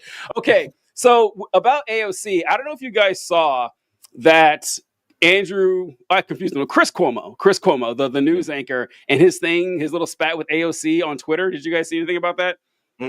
Yes, I did. Yeah. Okay. All right. So I got to introduce it to Off the Wagon here. But anyway, someone put up a AI generated video of AOC talking in the House about the Sydney Sweeney ad with the great jeans and everything like that. And it was fake. It was said it was fake on the screen or whatever. I mean, but Chris Cuomo shared it on his Twitter page. And the article says that AOC says the Sydney Sweeney jeans campaign is racist. And Chris Cuomo responds in his tweet saying, nothing about Hamas or people burning Jews' cars. But Sweeney jeans ad deserve time on the floor of Congress? What happened to this party? Fight for small businesses, not for small culture wars.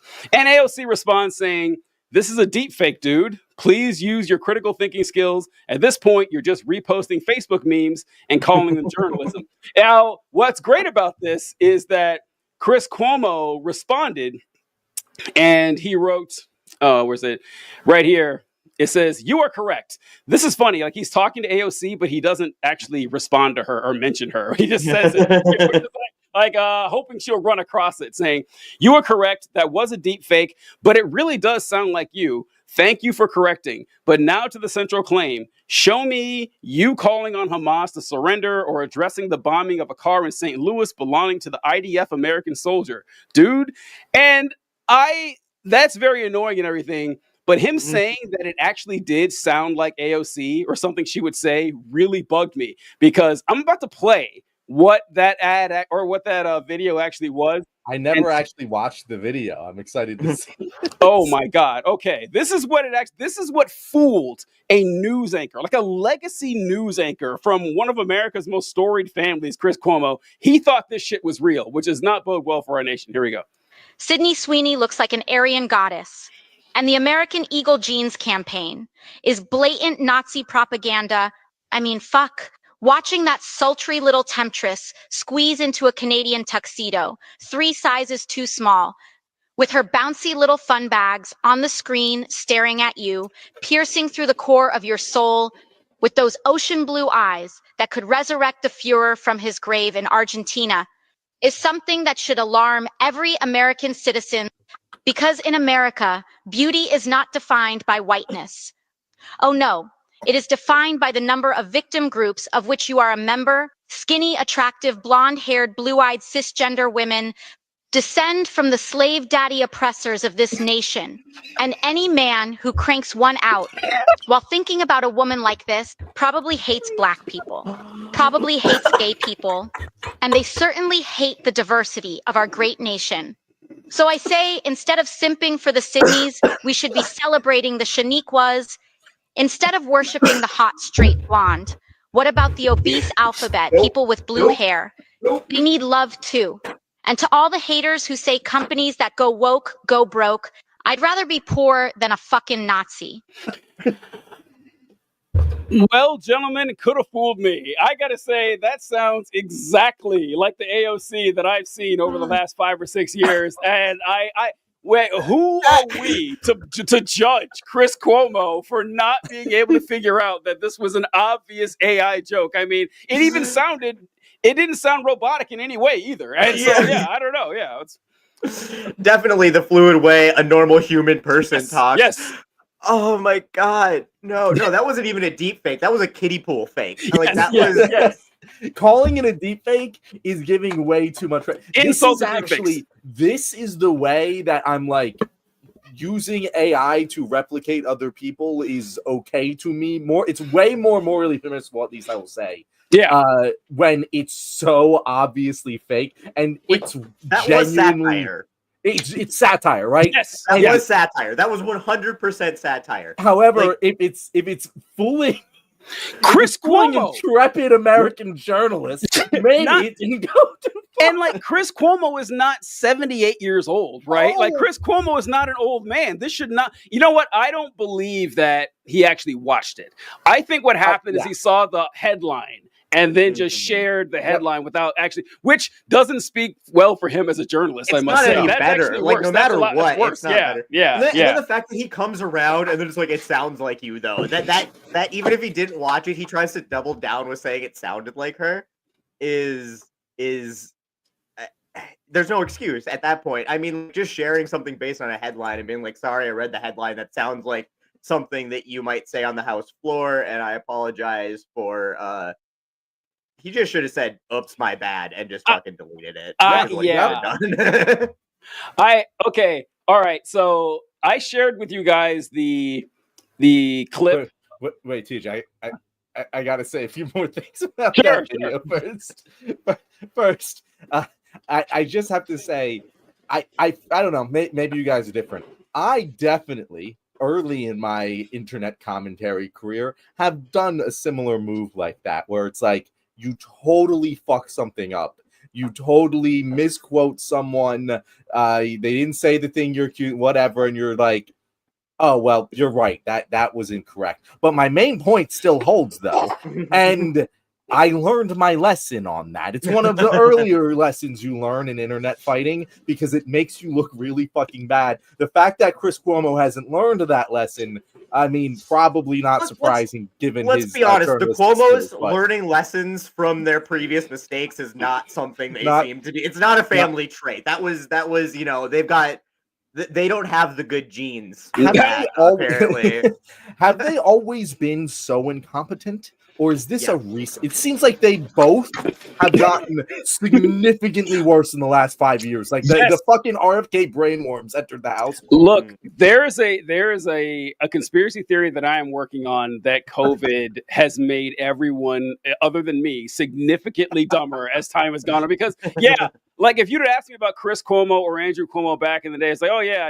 one's on news and one is in politics and their dad was a governor or something like that. I wouldn't have a whole lot to say. But ever since COVID, ever since Andrew Cuomo would go on Chris Cuomo's show to like hype his campaign, which shouldn't even be like legal or allowed in news or whatever, when you have a conflict of interest like that. And Chris Cuomo did such a good job hyping up his brother's campaign that, do you guys remember this? Like there was talk amongst a lot of Democrats, like Cuomo-sexuals saying, oh, we need to make Andrew Cuomo president. And at the time I was like, whoa, even then I said, that's kind of weird that you guys are going crazy. That then we found out all the shit he did with the nursing homes and with the killing the old people and everything.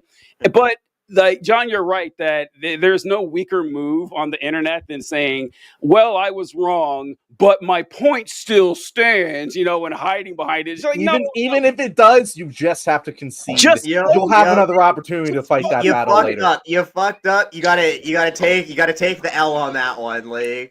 It would have been better if he just deleted it and didn't talk about it. That's honestly the best move. Just delete it. Done. Or honestly, the best is like, oh, yep, I fucked up. My bad. And then just move on. Otherwise, we'd make fun of you like this. But he actually dug his grave even worse. And I want to show, heck, he talked about it on his show. Okay, let's hear it. Oh, that's a smart move. You listening? I was wrong. I was tweeting today and saw a clip of AOC saying that Sydney Sweeney ad was racist. And so I replied to it and I said, why do you care about this and ignore what matters most? Why, in all the times that you've called on Israel to stop, why have you never told Hamas to stop, told Hamas to surrender? Why would you ignore the St. Louis attack on that Jewish guy who had his car bombed?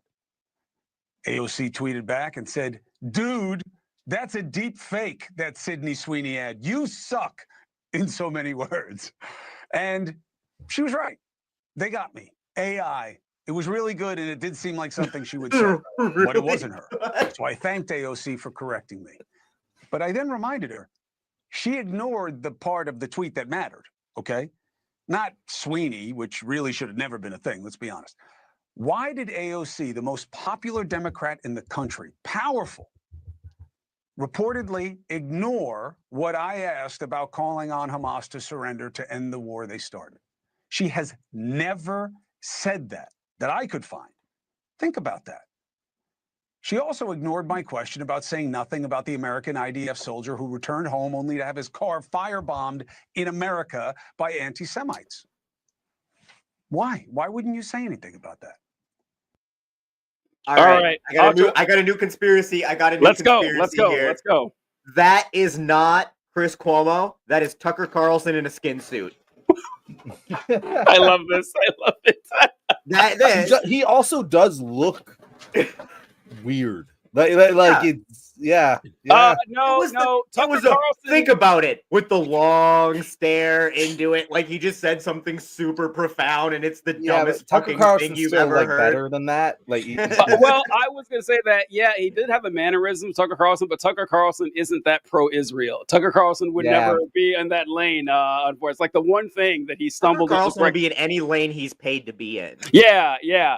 And so there's a few fascinating things about that clip. One is idiots. You got me. And you guys heard the part. It was really good AI. I'm not going to show it here. I'm not going to show you guys how good it was, but just take my word for it. They knocked it out of the park. It looked and sounded and acted just like I AOC. know. Like I've definitely heard her say fun bags like at least 2 dozen times on the house floor. Yeah. And then you catch the part where he said that I didn't heard the story, but about the guy's car being firebombed. But he said an American IDF soldier. All right, which soldier is he? Okay, that's weird. That's a weird thing to say. An American IDF soldier. That's kind of odd. But and then the other thing, a very weird thing to say. I Very didn't even weird pick up thing to on say. that. But Yeah. it's a very weird thing to say. I've heard of American soldiers and IDF soldiers, but both at the same time sounded kind of weird. And then what he mentioned there. Okay, so basically AOC, in his mind, AOC said, this Sydney Sweeney ad is racist, okay? Let's say that actually did happen. And then he hops on and says, why don't you condemn Hamas? Like, that's, and then when she says, oh, I didn't say that, he's like, oh, well, you still didn't condemn Hamas. Like, buddy, that's not how conversations work. I don't know if you're new to this whole, communicating in the English language, like dialogue thing, but you saw what he thought was very convincing AI. So maybe that's a very... Maybe he believes that communication is just an endless sequence of non sequiturs that you just keep bouncing back and forth or something like that. But I don't know, like I saw that and I kind of shook my head, and I gotta realize this. One of these days I'm gonna learn that these folks wouldn't get where they are if they had shame. And I gotta stop expecting it from them, because that's not how I would behave. It's not how I know most people would behave. But, if you don't have that sociopathy, you're not going to ascend to those heights. And so I got to stop being annoyed by it. But, And it's not even those heights, because, look at the older millennial here getting, tased and pissing himself on body cam. And, oh, my God, I'm wetting myself. I'm still peeing. And then he gets right back on. If that had happened to me, I'm off the internet forever, guys. You have seen the last of me for the rest of my life. I'm moving up to the mountains in the hills and, big long beard and eating mushrooms till I die because I ate the wrong thing. I've done this. That's zero fucking way. That body cam footage gets released and I get back on the goddamn internet. And he's right there the next day, just fucking selling it. This is weird inside baseball for anyone who's not in the content creator sphere, I'm sure. But you guys don't know who the older millennial is. You've definitely seen his videos. He's perfected the art of conservative micro celebrity content creation. He knows that, hey, I'm going to say the most vile racist stuff possible. All conservatives know this, but he's very good at it. And I'm going to say something that's wrong. Yeah, he literally said that he was for throwing disabled people off of mountains. Doubled down on it. I did a stitch of that video and I got a content strike. What the fuck? I'm just talking about it. But for those of you wondering what Ocho Wagon was talking about, last month or something, what's his name? God, the white Hazard? Doc Hazard. Yes, Doc Hazard. Great content too. Doc Hazard did this whole thing saying, hey, I think the older millennial got arrested and here's the paperwork for it and everything. I'm going to prove it happened. And he was right. And the cops released the body cam footage of it. And older millennial was on the ground saying, oh, I pissed myself. And they picked him up. It's oh, I'm still pissing and everything. And I saw that. I was like, okay, even he has to be embarrassed about this. Nope. Next fucking day. What did he say? Did he address it at all? He said, I'm the guy on the video who pissed myself. So what? It happens. And they're just moving right along. He took the Billy Madison route. Yeah. It was whoa. Honestly, props. Because I'm not going to say he's a better man than me. He's certainly a bigger man than me, if you know what I'm saying.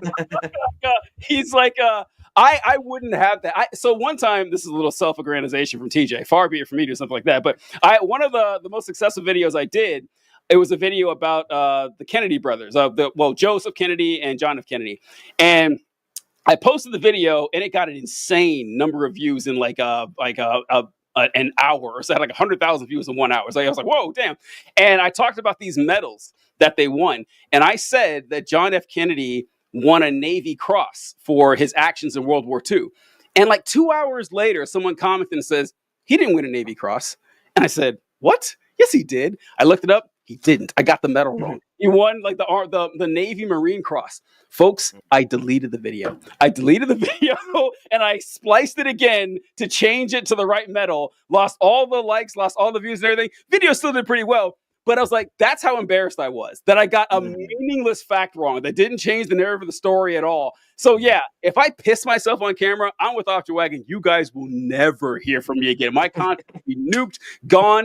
Like it'll be like I never existed. And the fact that this guy does this with no shame, it's Donald Trump level impressive. I don't know how people do it. I don't understand it. Yeah. Do we know why he got arrested? I never looked into that. Yeah, I forgot. He got a D-dub. He's on parole. He was skipped out on parole, and then he was like trying to hide. He's moving around to different Airbnbs to try to hide from the cops. And he pissed off because he's also running this whole like scam deal, like this middle class co-op, and he just got a bunch of people to send him like $500, and there's like $3 million that he's trying to make off with now. And so like people started digging in, and they found that he like was like had a bench warrant for skipping out on probation or whatever. And so, you know how, like, you get the right people on the internet on a bone, and they're going to find you. Like, if you piss people off on the internet, you need to make sure you got 0 skeletons in your closet, because they will be dug out, fucking dressed up, and put on full display for the world. So, like, it was, like, common knowledge that he had this bench warrant out, and then it was just, like, internet sleuths, digging into figuring out where he was, and somebody finally figured out where he was and told the cops, and the cops came. And the funny thing is like there's been multiple times where, you know, some black person has gotten just brutalized by the police, and he's come on with the whole Republican narrative. Oh, if they just complied, if they just listened, they'd be fine. Like that's their fault. It's their fault that they got brutalized by the cops. And then the motherfucker tries running from the cops, and they tase him. Like, and it's just, and it wouldn't have been as funny, like, if he would have pissed himself because he gotten tased. That's not what's funny. The funny thing is, just who he is, and the fact that he's talked all this shit about other people not complying, and then he does it. But the fact that he had to say, I'm peeing myself, like, 20 times in that video. And that's where it's like, because if that had happened to me, like, and I got tased, and I'm sure, you know, things happen, I'm sure, when you get tased. I've never been tased, don't want to be tased, but I'm sure peeing yourself is a relatively common occurrence when that happens.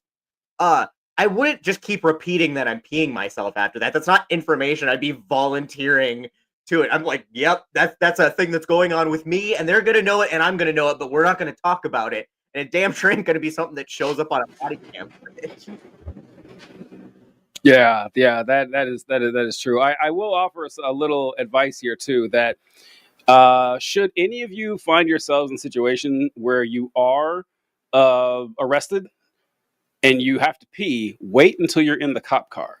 That's where you should piss yourself, because it will take the cop car out of commission for a little while because they have to pee it. So you'll be inconveniencing the cops in more than a few ways. So if you can hold on to it, go ahead and do so, because you'll be doing your community a service.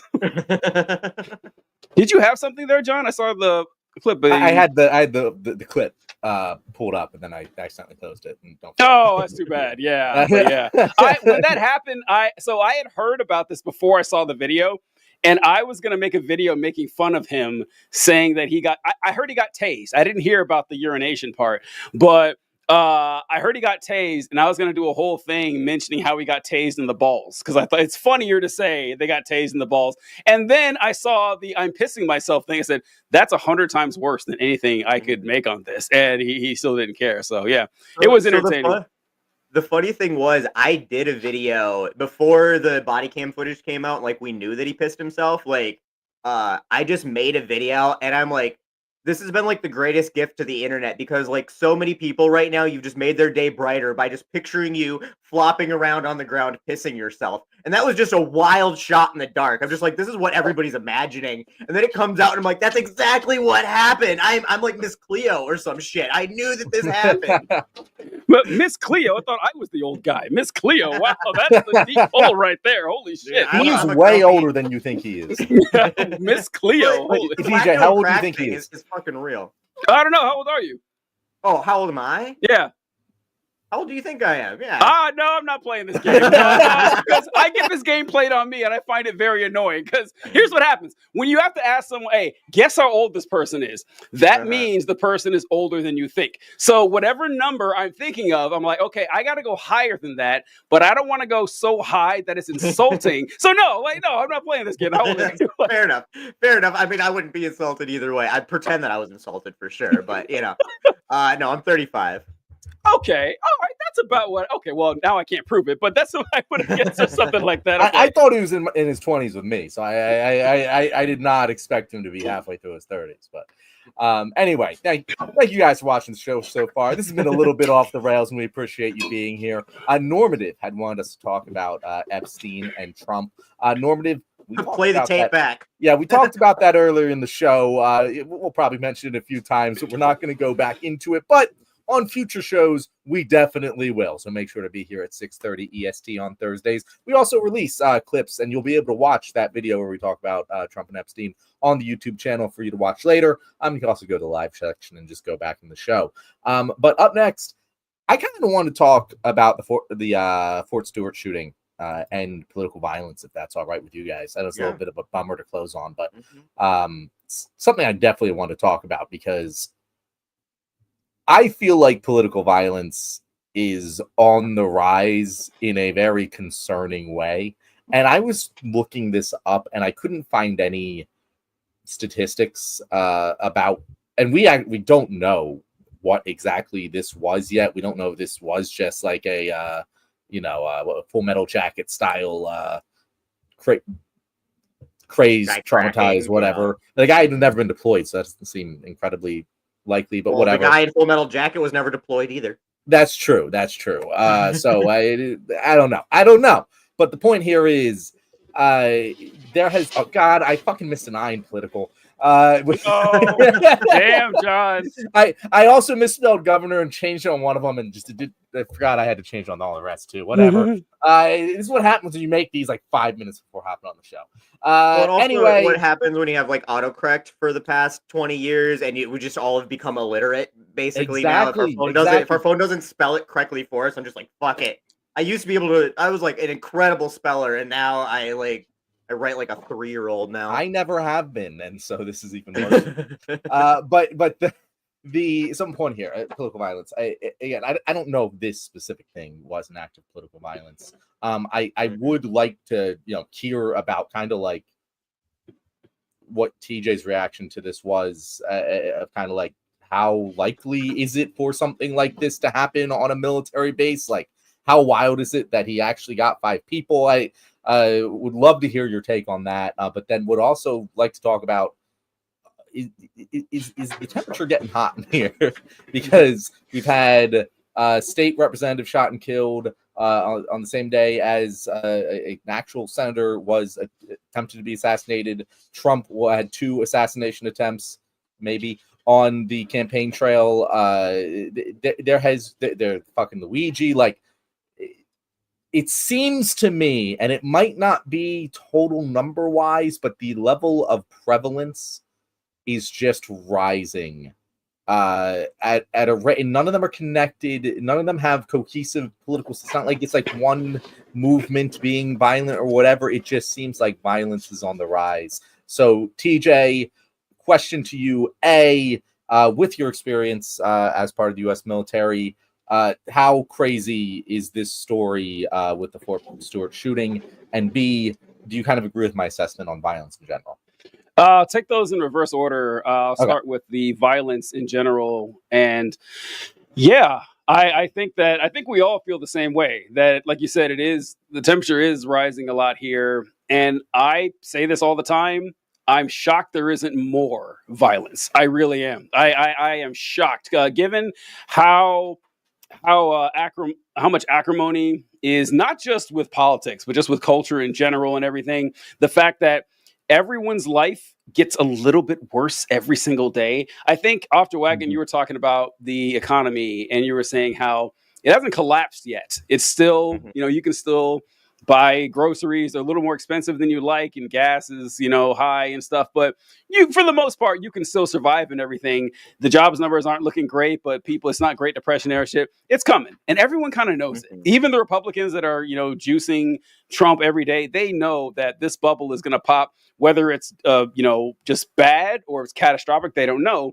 But the fact that all these people have mental health issues that aren't being treated, that no one has healthcare and everything, and that there's firearms all over the place, I'm not surprised we're seeing an increase in this with grievances and everything at all, what political or otherwise. Now, as to the likelihood this happens on a military base, low. This doesn't usually happen. Like, you can name like when this happens. Like Fort Dix? This happened, and I'm trying to think of Fort Hood.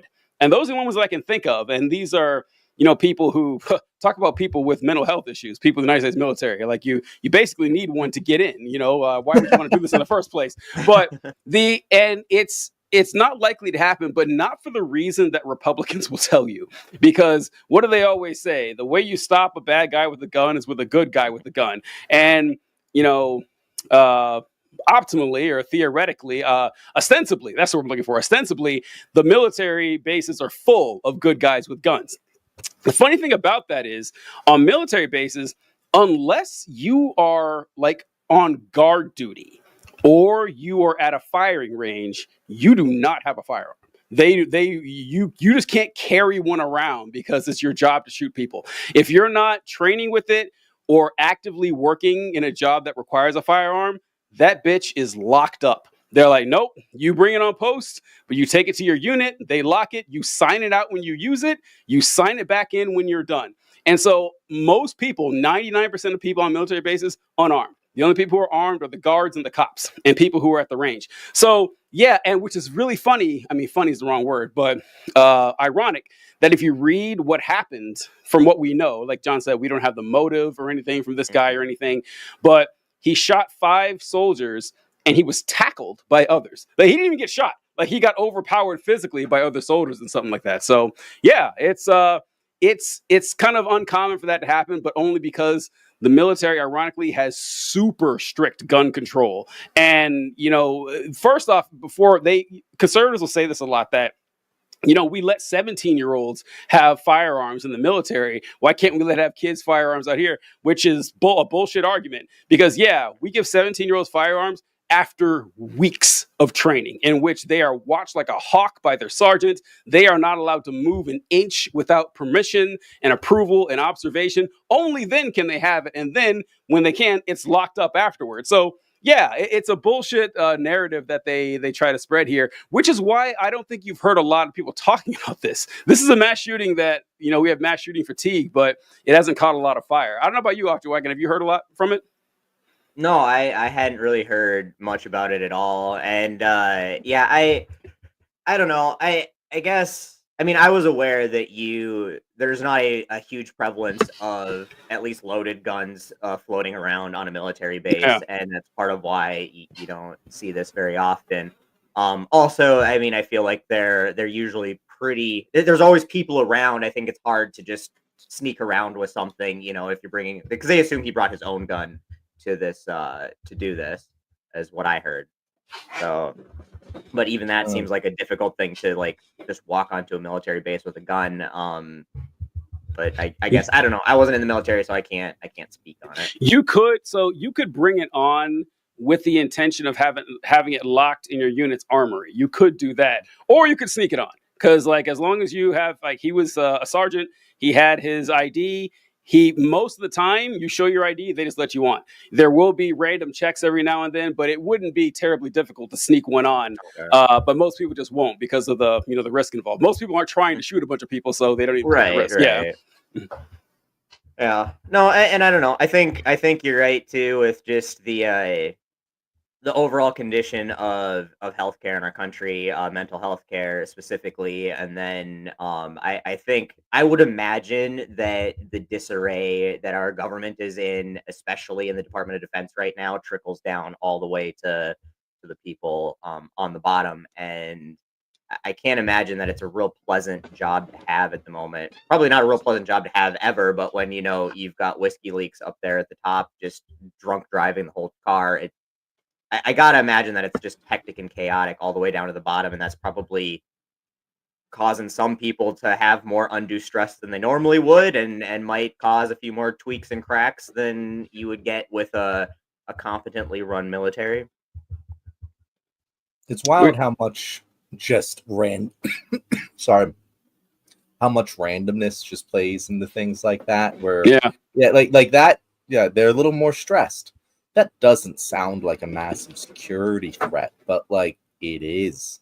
Mm-hmm. So is, and I feel like we all should intuitively know that. Like you go to like a day of work where everyone's stressed, and then you look back at the work that was done, and you're like, oh shit, this is kind of subpar, you know, and like that happens to all of us, and we get it, but for some reason we don't see how like catastrophic that can be on a large systemic level of something like the military. Also, I find it very interesting I'm not saying I didn't know that about the military, like guns on the military. I'm not saying I thought everyone was walking around packing, but I didn't necessarily know how strict gun control was.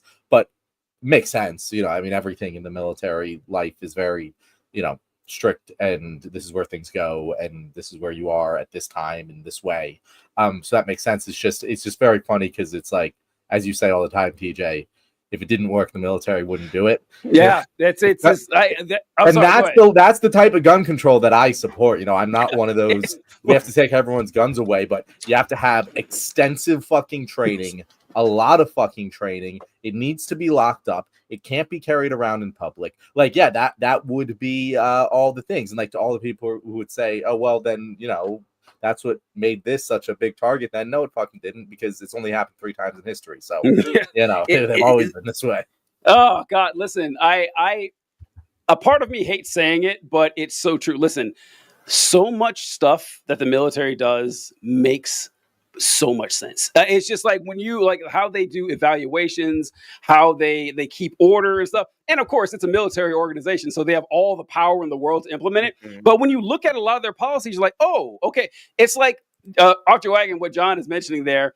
I that's my bullshit test on stuff like for astrology. I know astrology and magic aren't real, because if they were, the military would be using it. This is what I say all the time. Because why wouldn't they? You're telling me and they'll say, well, the military doesn't like that stuff because it's not fit the culture. Fuck you. You think they liked integration in the 1940s? You think they liked that? No, but they realized it improved their combat efficiency. It helped them win. And they said, yeah, we're bringing in black people. We're bringing in women because this helps our goal here. So like with like people having firearms, yeah, they're not going to have them carrying the shit around. Because think about this. A lot of these guys are 18, 19, 20 years old. They've never been away from home. They're getting drunk every night and they're hanging out in the beer. You let these guys have firearms, you'd have dead soldiers every night. Every night. You have these guys get in fights. They get into altercations over video games or women or sports or anime, whatever. They get into like fist fights and the shit. You let them have weapons, you will have dead soldiers all over the place. The military's like, no, we're not going to do that. No, we're gonna. You have your weapon, you have it for a fucking reason.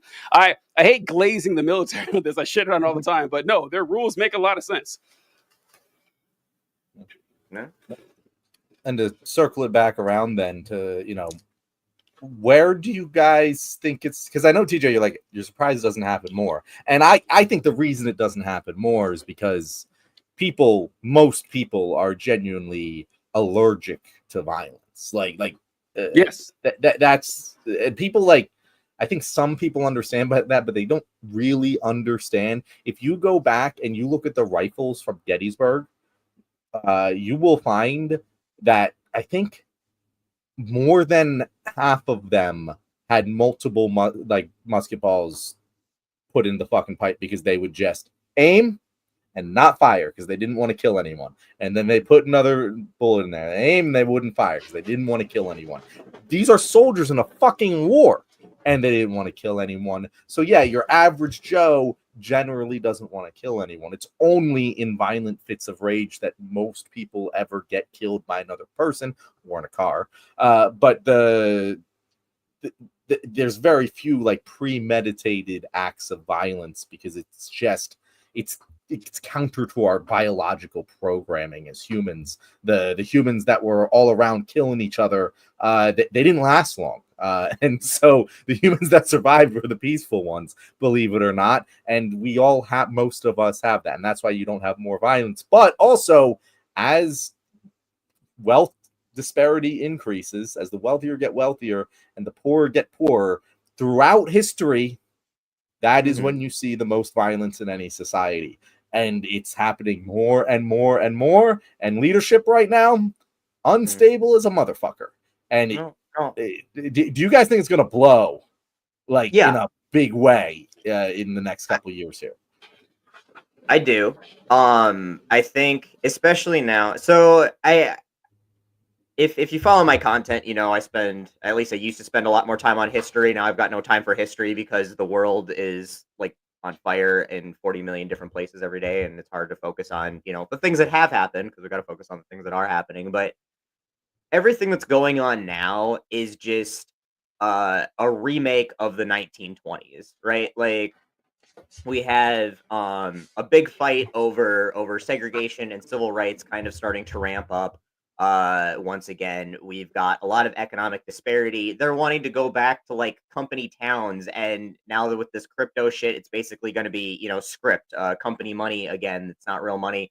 Like they're trying to go just redo all of the shit we already did. And when you push people to a certain economic position, they get violent, because when you put people to a place where they've got nothing else to go and the situation that they're living in is violent enough, you know, because starvation is violence, right? Like not being able to go to the doctor is violence, and it's not violence in the way that we think of like an altercation with somebody. But when you feel like your life is more in danger in your current situation than it would be by enacting violence on somebody else to change that situation, that's when people get violent. And we are getting to that point. And so I think that is huge. And now you've got this gerrymandering thing. I used to always say, because people are like, oh, when the Civil War happens again, I'm like, that's never going to happen. Geographically, it just couldn't physically happen because of the way that the country is now set up. You don't have a North and a South. You've got red states and blue states all kind of intermingled, and nothing where you'd have a coalition. And now with this gerrymandering thing that's happening in Texas, and then, you know, New York and California talking about doing the same thing to counteract it. And it's like, that's drawing battle lines at this point, and it's looking more and more dangerous. And then you add the ICE stuff into it, where, you know, the federal government is overstepping states' authorities and states' rights and going into states to kind of exert their power and have a show of force. Somebody's going to try to call somebody's bluff at some point, and I have a feeling that it's going to get a lot worse before it gets better. Yeah, to answer your question, John, that do I think it's going to get worse and explode in violence? Yes, I do. I do. I think it is inevitable. I don't know if it's going to be the next 4 years, the next 10 years, whatever, but what Archie Wagon said is absolutely correct. That I think this gerrymandering thing is a good canary in the coal mine here, where it's kind of what we talked about before, that the Democrats have been saying one thing and doing another. That the threat by extreme MAGA Republicans is really dangerous to us. You know, the Republican Party, we love them, they're fine, but the extreme MAGA ones, they're the ones that we're about. And they've been ignoring the neo-Confederate movement that's been happening, honestly, for the last 160 years, but in like deep, like effectively happening the last 60 years or so, rejecting all the progress from the post-Civil War era, from the post-World War II era and the New Deal and everything. Says, no, actually, we're going to go the Dixiecrat way and take everything back to this agrarian fantasy, like a Thomas Jefferson style country that never existed. That the Democrats have been saying that, oh, this is a boogeyman, but now the boogeyman is here. It's real. The inmates are running the asylum, and Gavin Newsom saying, okay, Texas, if you guys want to play this game where you purposefully, not openly admit that you're gerrymandering to the extent that you're getting rid of Democratic seats, we're going to do the same thing. And which is going to cause a dominant. Now, whether they do this or not, I don't know. But it is indicative that the Democrats, at least some, are finally starting to realize that, oh, the Republicans are actually using power. That's like what the Trump administration has done. So both administrations have done so well. It's like, hey, we have the power. we should probably use it. We don't know if we're going to have this forever. We need to make sure we entrench our positions as strong as we can. The Democrats have been afraid to do that. They've been afraid. This is, oh God, this is something John and I say all the time, that Republicans will get up there and they will have these policies. Even their extreme flanks will say something. Same thing happens with Democrats.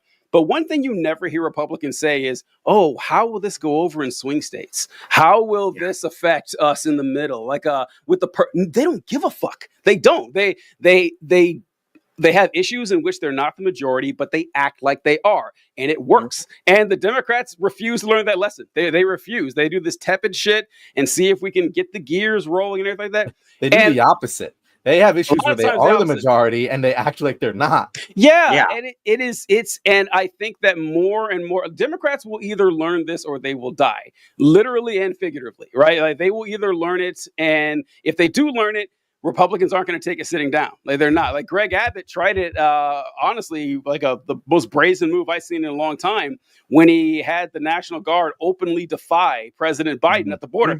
I have never seen anything like that, and I think there's going to be a lot more of that to come. Yeah. I don't see it getting better without it getting a lot worse first. What do you think, John? Oh, sorry. I just want to, in the comments here, Agoff Twitler said, "Can we stop attacking Democrats for having ethics as Republicans lack them completely?" And the answer is no. No, no, we can't. I don't think they have ethics. I think their ethics are incorrect, if that's what you're calling them ethics. I'm pretty sure that's what you're about to say. And the problem is that, like, even let's pretend that they do have ethics. The point of playing by the rules against an opponent that is openly cheating at the game is not ethical at that point, especially when people's lives are at stake. Like, this isn't you're doing the honorable thing by, following precedent and playing by the rules. If you are playing by the rules and are actively getting steamrolled, and that is killing people, literally killing people and making people's lives worse, you have an ethical duty to play to win. And at this point, that is playing by the rules that they're setting the precedent for. They've changed the precedent, and Democrats need to meet that.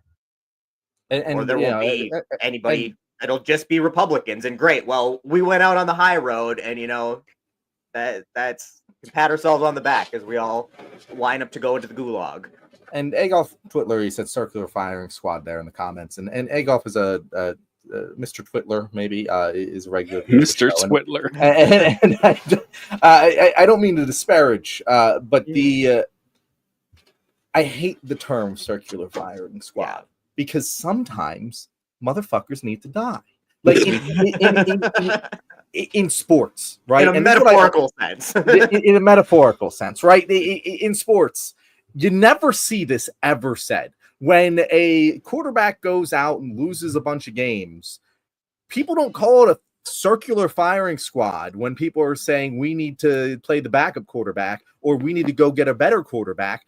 That ideology is non-existent in the realm of sports. It just makes fucking sense. If someone ain't playing well, they need to be replaced by someone who will, and the stakes for that are nothing. As Off Dragon said, the stakes for this are real human lives. So is the ethical thing to not fire?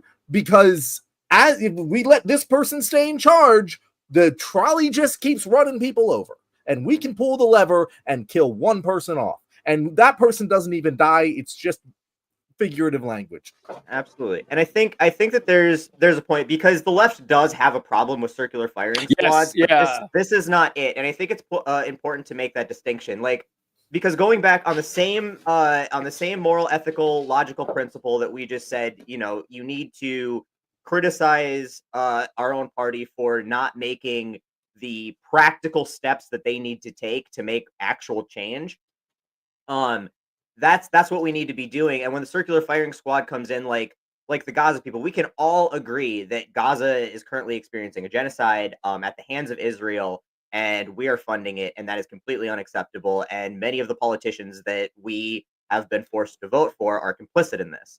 But voting strictly on that as a purity stance and canceling everybody else who is like, okay, I get this and I want to work towards solving that problem, but right now we need to make sure that we put people in a place where we can work on solving that problem, is that's where the circular firing squad comes in, because there's a practical way forward to make some measurable difference on that particular problem and all other particular problems. Or you can take the ethical, moral high road, pat yourself on the back, and get steamrolled, and everybody dies in the process. But again, you did it ethically, and that's where I think that we need to keep the focus on what is a circular firing squad and what is accountability for actual, practical, actionable action.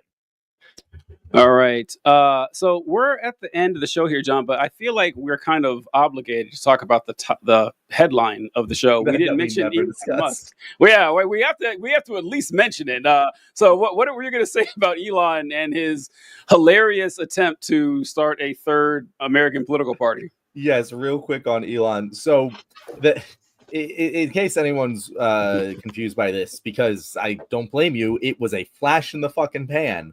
When the big, beautiful bill was passed, Elon Musk was very against it. It's one of the few things Elon was right about. Because it didn't. He was also right that Trump was in the Epstein list. Yeah, he was right about that too. He is right about some things, people.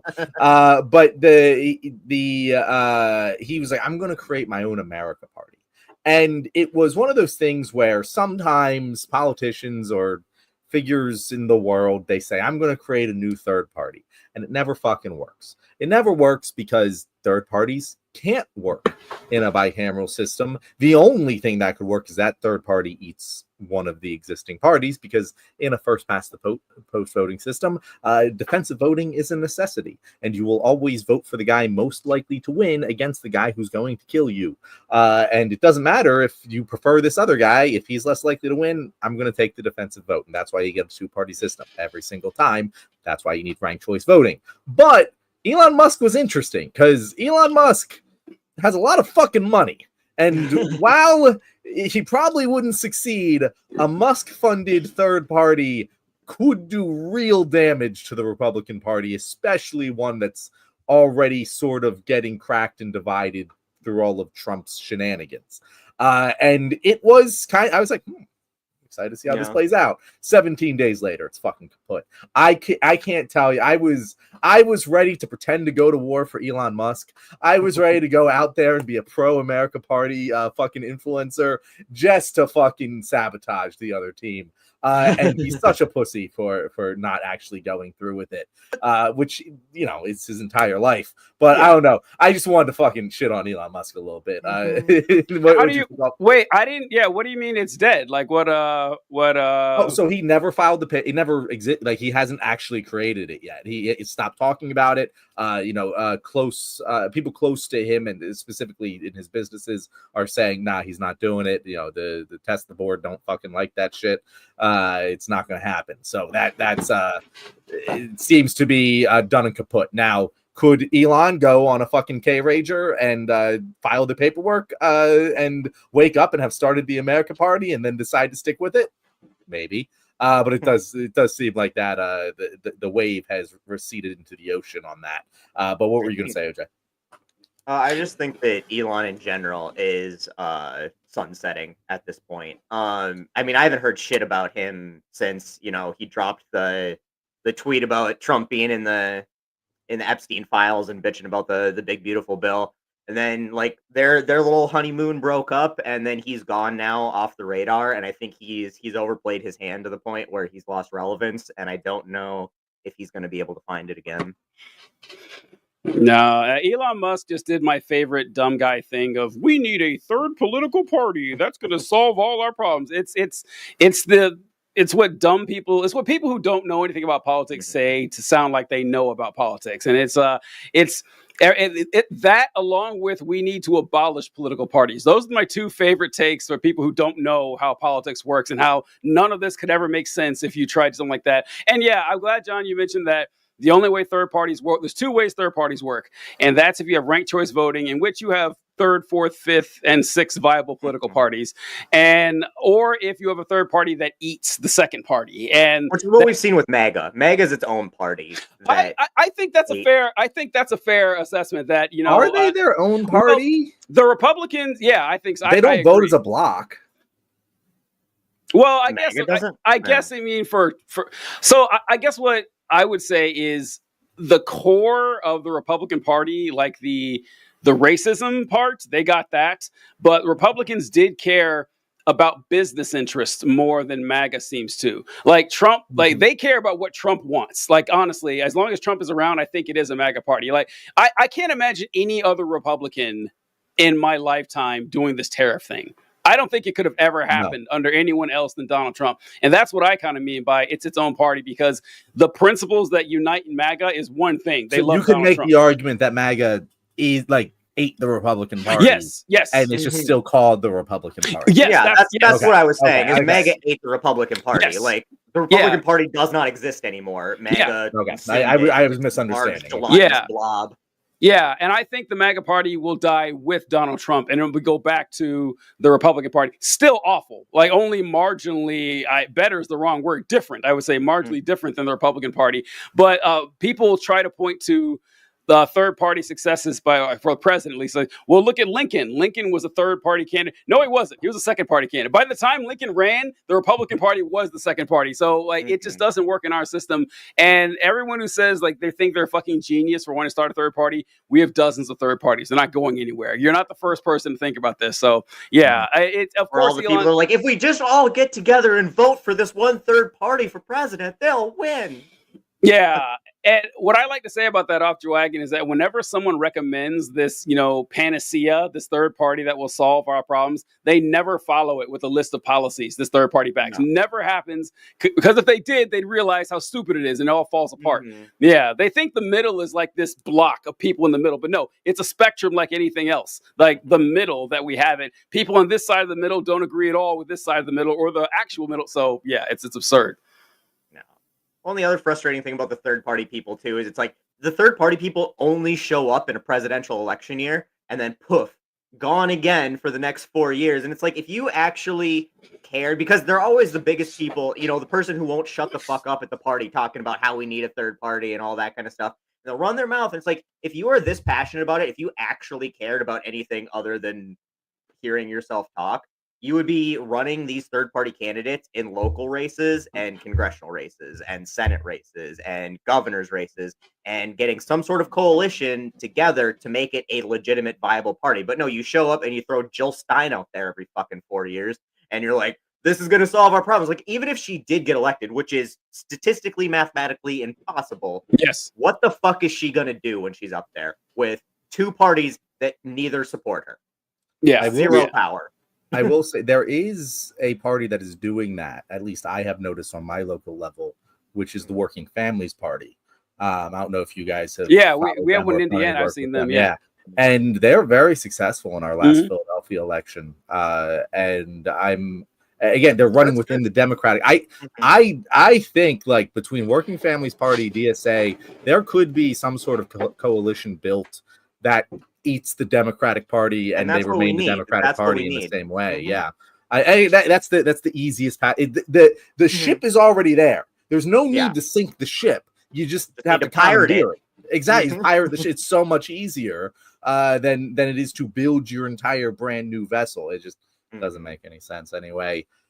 Thank you guys so much for watching our show. This has been another wonderful episode of The Left Wing. I'm so glad to have you guys here. I've been so sick all week, and I can't think of a clever quip. So please, if you liked our guest today, Off the Wagon, tell them where to find you. You can find me on TikTok, Instagram, YouTube, Threads, Blue Sky, all the socials. It's Off the Wagon, OFF_JAWAGGON. And I also have a podcast as well that I need to get.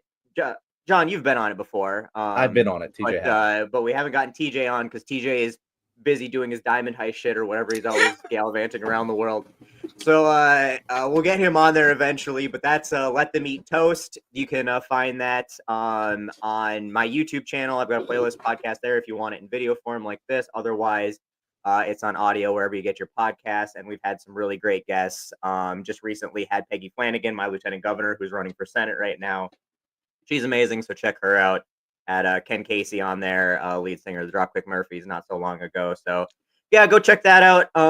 Yeah, any support is always appreciated, but obviously support these guys. I always appreciate being here. It's always a great conversation. So thank you so much for having me on. Thanks so much, Offshore Wagon. I was going to make some joke about like slowly replacing the political party because John mentioned ship. I was going to do this convoluted joke about the ship of Theseus political party, but I like that Offshore Wagon brought up the diamond heist thing because that's something we talked about backstage, so no one got the joke, including me, by the way. Yeah, John, yeah, super inside joke, guys. But yeah, the left wing. Thanks for joining us. Brought to you by Inside Jokes. We got them all for you folks. We'll confuse you later. Thanks for watching the show. We'll catch you next time. Good game, fellas. Good game.